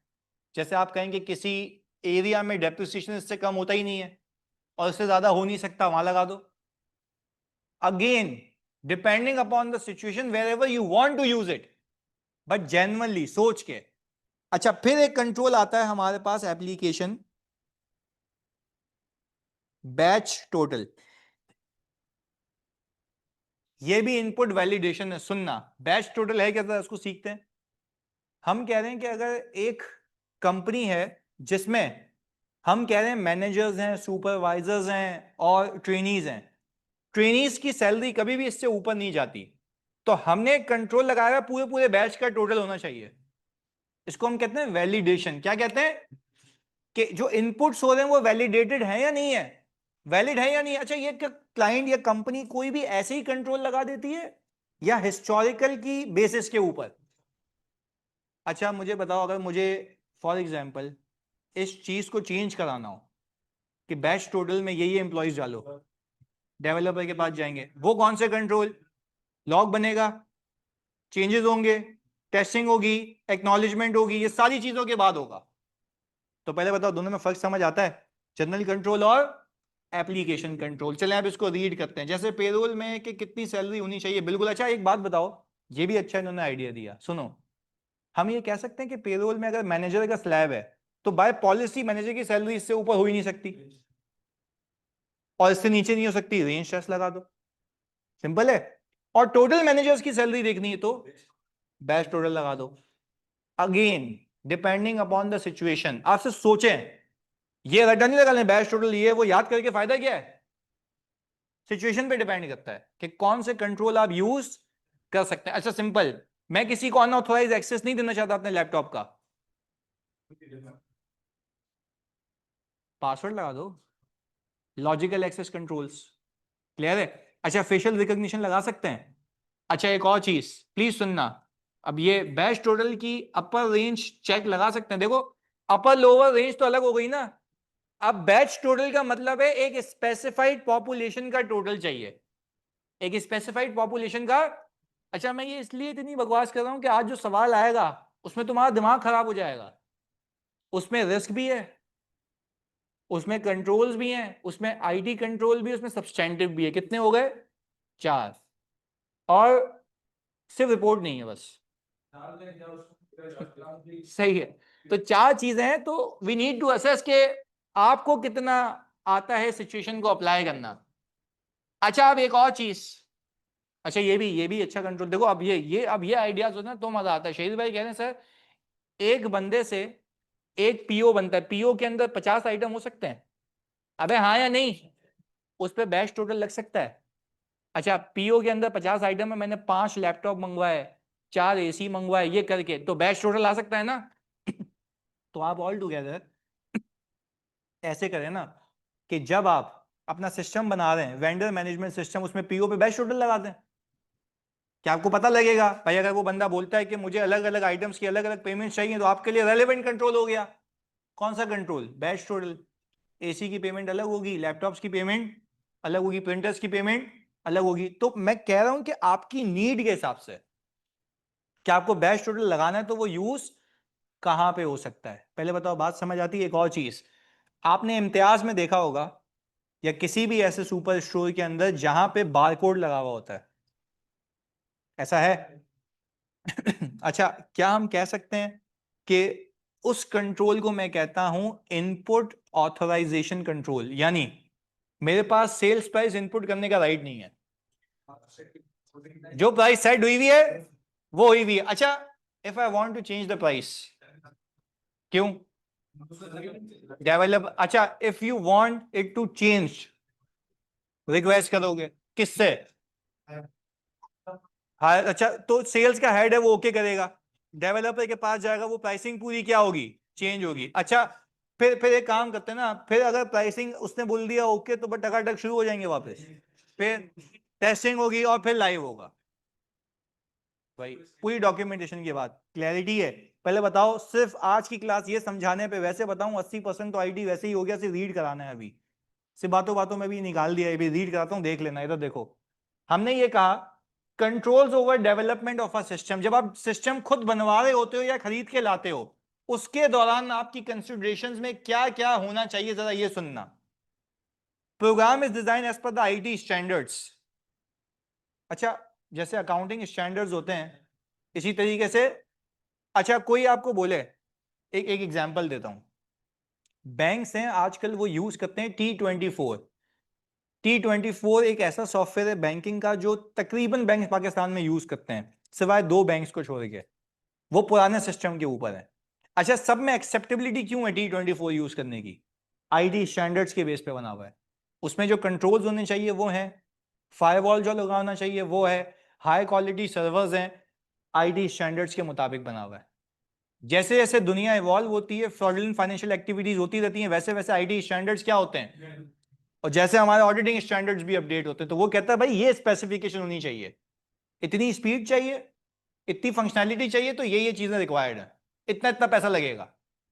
तो कोई भी सिस्टम अगर तुम एक्यूरेटली देखना चाहते हो तो किसके तहत बना होना चाहिए? आईटी स्टैंडर्ड्स की तरफ। एक एग्जांपल है, अगर मैं एक पेरोल सिस्टम लगाना चाहता हूं, तो ऐसे तो ये भी हो सकता है मैं किसी फ्रीलांसर को बुला के वो लगा दूं, उसने तो जो बेसिक बेसिक सीखा होगा यूट्यूब से वो बना के दे देगा।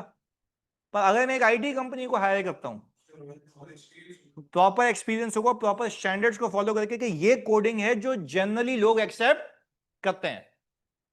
पहले बताओ बात समझ आ रही है? अच्छा फिर इसमें 2 तरीके के सॉफ्टवेयर होते हैं, ऑफ द शेल्फ और on the shelf. Of the shelf मतलब जो सबके लिए ऐसे ही है।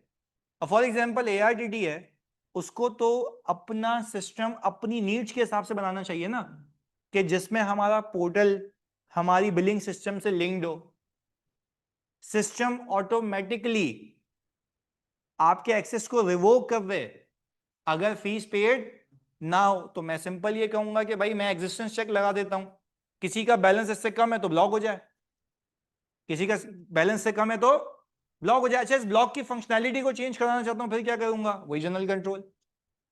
तो पहले बताओ ये बात समझ आती है कि जनरल कंट्रोल क्या है, कि कोई सिस्टम बनाओ तो ऐसा बनाओ जो किसके तहत बना हुआ हो।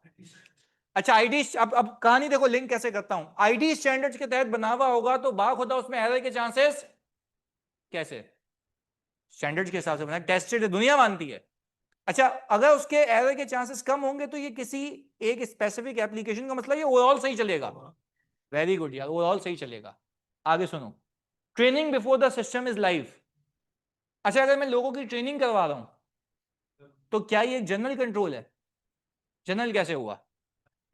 सभी यूज करेंगे यार तो गलती के चांसेस कम होंगे। तो हम जब जनरल कंट्रोल की टेस्टिंग करने जाते हैं ना तो हम ये भी सवाल करते हैं कि have you trained your employees, तो फिर वो एविडेंस देता है कि ये ट्रेनिंग के एविडेंसेस हैं, इनकी प्रॉपर एक्नॉलेजमेंट हुई है कि भाई इनको समझ आ गया, फिर हमने टेस्टेड किया, फिर इनको बिठाया सिस्टम के ऊपर। ऐसा तो कोई भी एंट्री करता रहेगा वो। अभी जिस बैंक पे मुसीबत में बता रहा हूं ना उसमें ये भी मसला था, ट्रेनिंग नहीं हुई थी। हमने उसको बोला कि भाई तेरी हमारी तो हमारे हिसाब से इन्वेस्टमेंट इनकम इतनी आ रही है, तेरे हिसाब से इतनी आ रही है, तो बोल रहे सिस्टम ने खुद पार्क की है। अबे मैंने कहा भाई एंटर तो तूने किया होगा ना। बोले नहीं आप मुझे बता दें करेक्टिंग एंट्री क्या होगी। अबे मैंने कहा करेक्शन ऑफ एरर के लिए पहले पता होना चाहिए कि तूने क्या किया। बोले नहीं आप बताएं देख के क्या होगा। अबे मैंने कहा अगर नजूमी हूं तूने क्या एंट्री की ये तो बता पहले।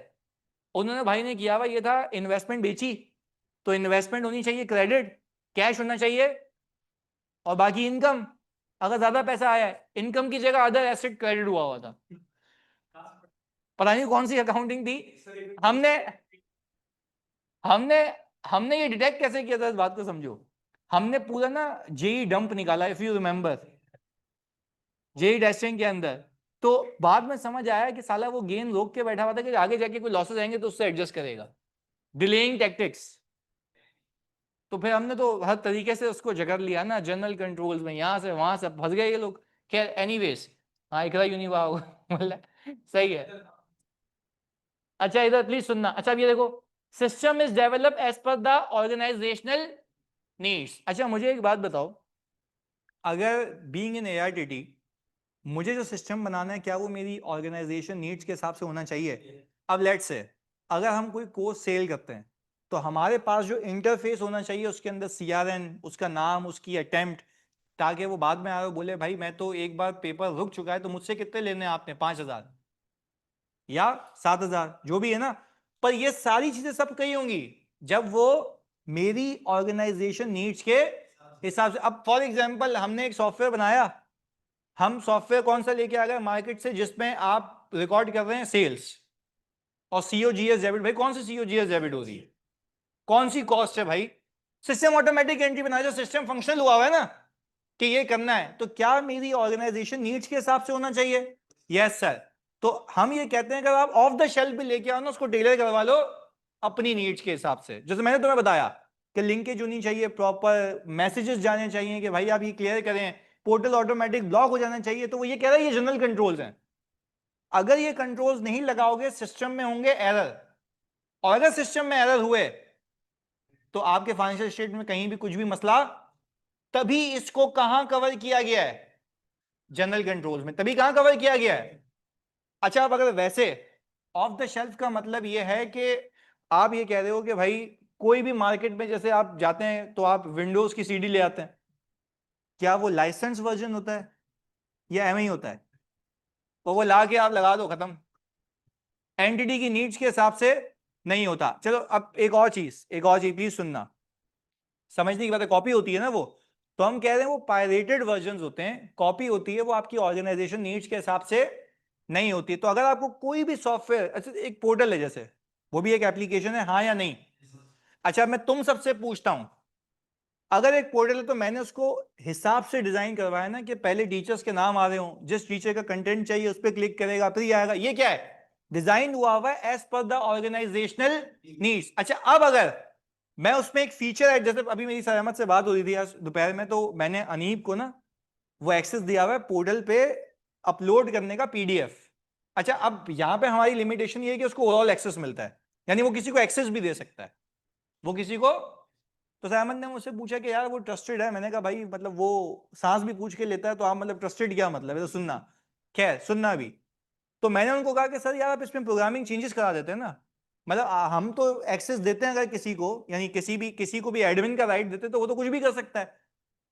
या तो आप ऐसी फंक्शनैलिटी डलवाएं कि जिसके अंदर हम एक्सेस लिमिटेड दे सकते हैं सेलेक्ट करके कि ये यही कर सकता है बस, या तो लेक्चर अपलोड कर सकता है या तो पीडीएफ लगा सकता है, एक्सेस देने का राइट उसके पास होना। अच्छा, पर अगर ये प्रोग्राम चेंजेस मैं कराना चाहता हूं तो मैं खुद कर सकता हूं। In any case I need to contact the developer, उसके पास राइट्स है, मैं खुद चेंजेस नहीं कर सकता, पर रिक्वेस्ट रेज हो गया, अच्छा लॉग भी बनेगा।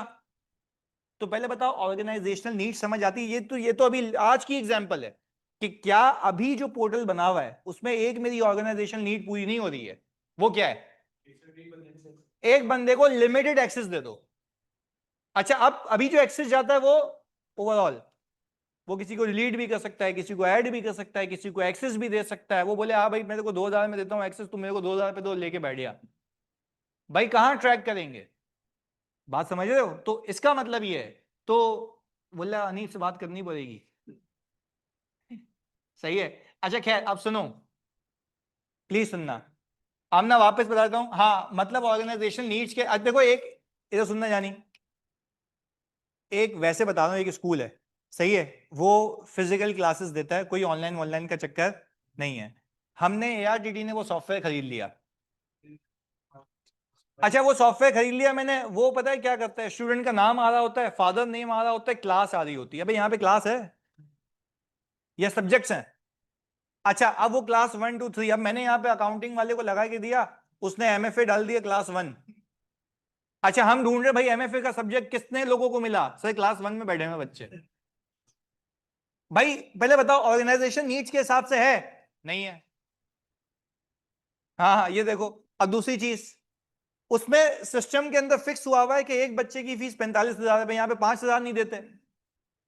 तो उसने उसने क्या किया सुनो, ये तो क्या, ये तो अपनी आपस की बात हो गई, आप पर्सनल बात हो गई, सॉरी। इधर सुनो, इधर। अच्छा, अब इधर देखो। अब अब सुनो प्लीज फोकस के साथ। अब हुआ क्या? हुआ ये कि अब उस अकाउंटेंट हमने रखा हुआ है ना, अब उसको सिस्टम तो हमने लगा के दिया। अच्छा, ये मैं पुरानी बात बता रहा हूँ, ऐसा हो भी चुका है।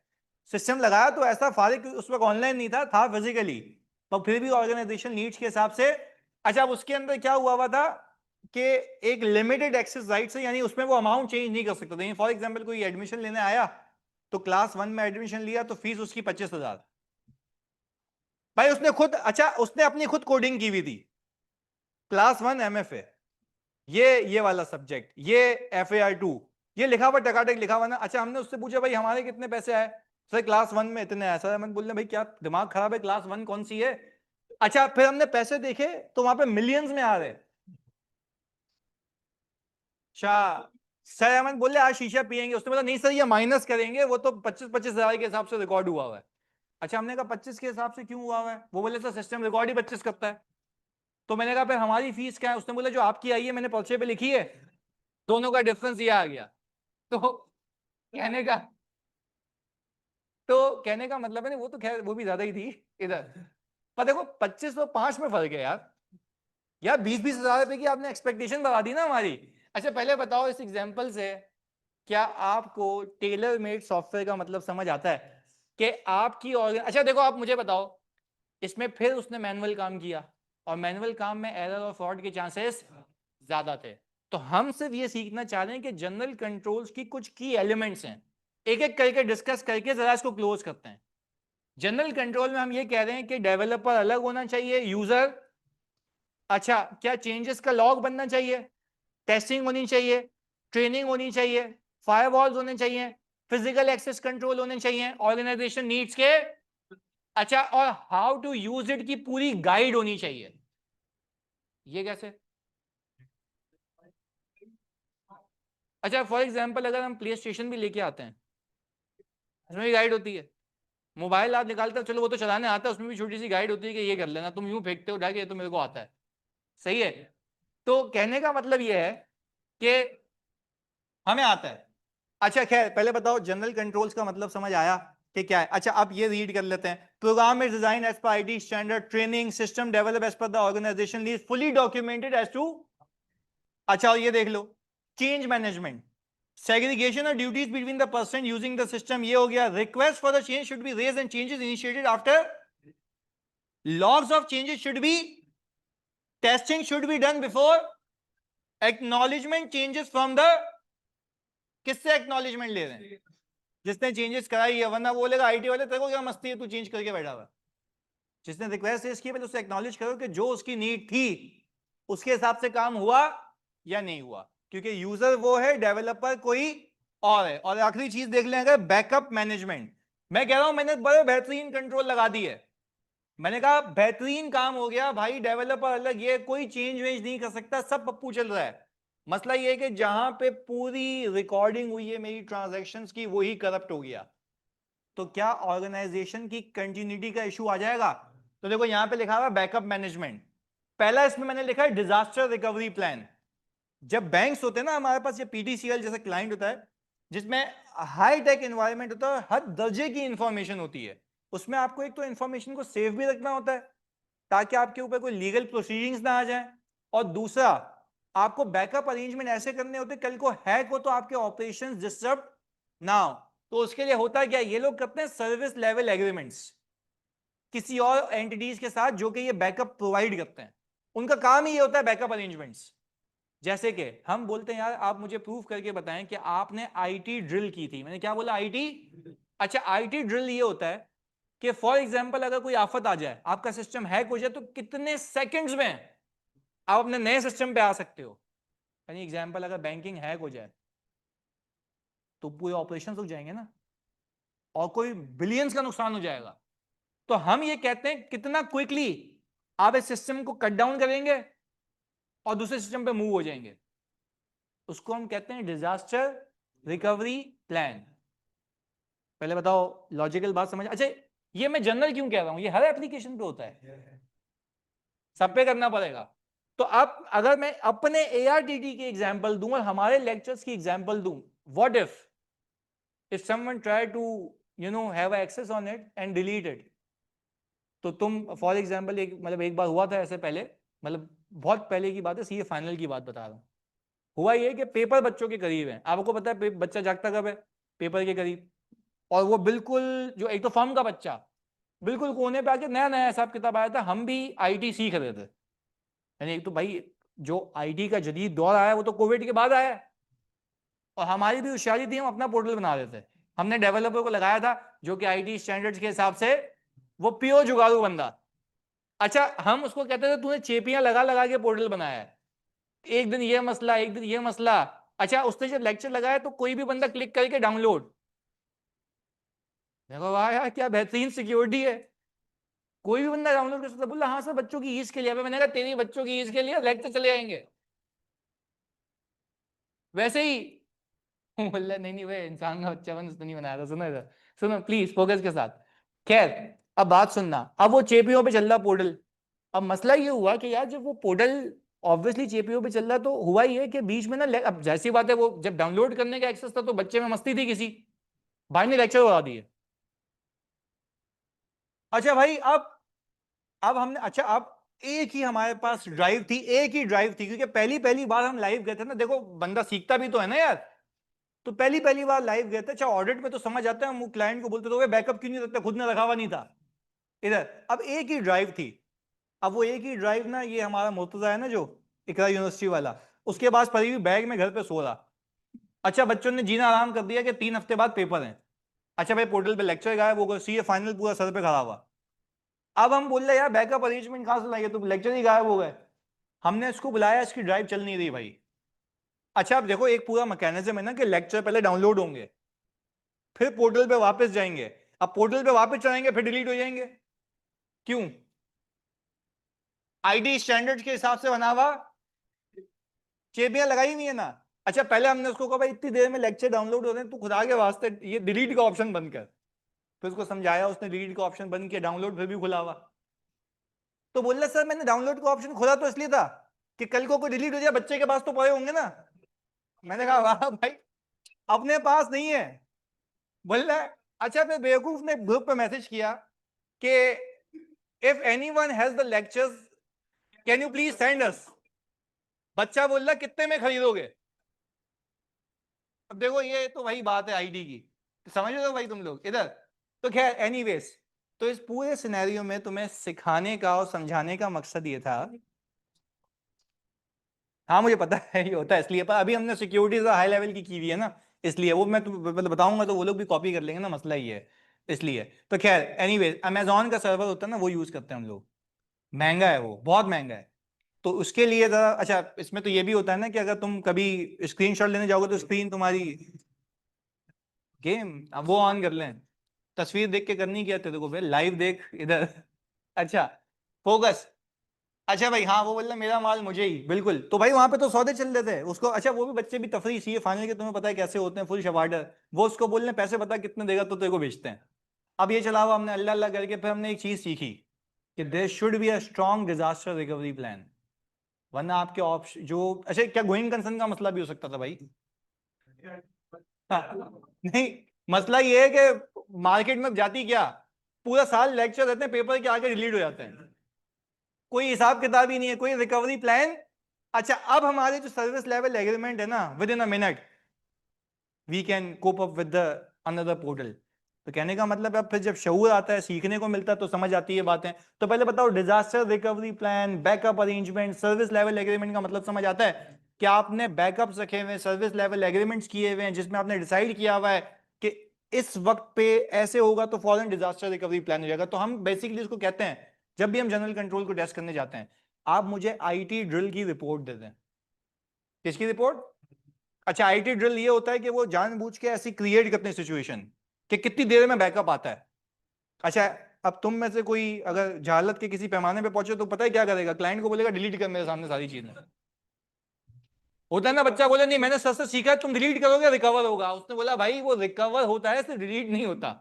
पहले तुम बोलो नहीं, तुम डिलीट करके रिकवर करके दिखाओ। हाँ, मतलब ये मस्ती नहीं करनी है, डिलीट हुए बगैर रिकवरी देखी जाती है। तुम बोलो नहीं डिलीट कर फिर रिकवर करके वापस आता, बोलेगा क्यों करूं भाई।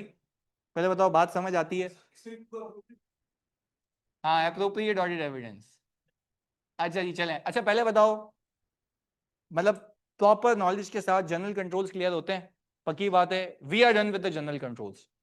कल की क्लास सुबह में इंशाल्लाह हम एप्लीकेशन खत्म करेंगे, पर आज जो सवाल आएगा वो थोड़ा सा खतरनाक होगा, तो प्लीज सोच के करना। सही है जी, चलें मिलते हैं जी, थैंक यू, अल्लाह हाफिज।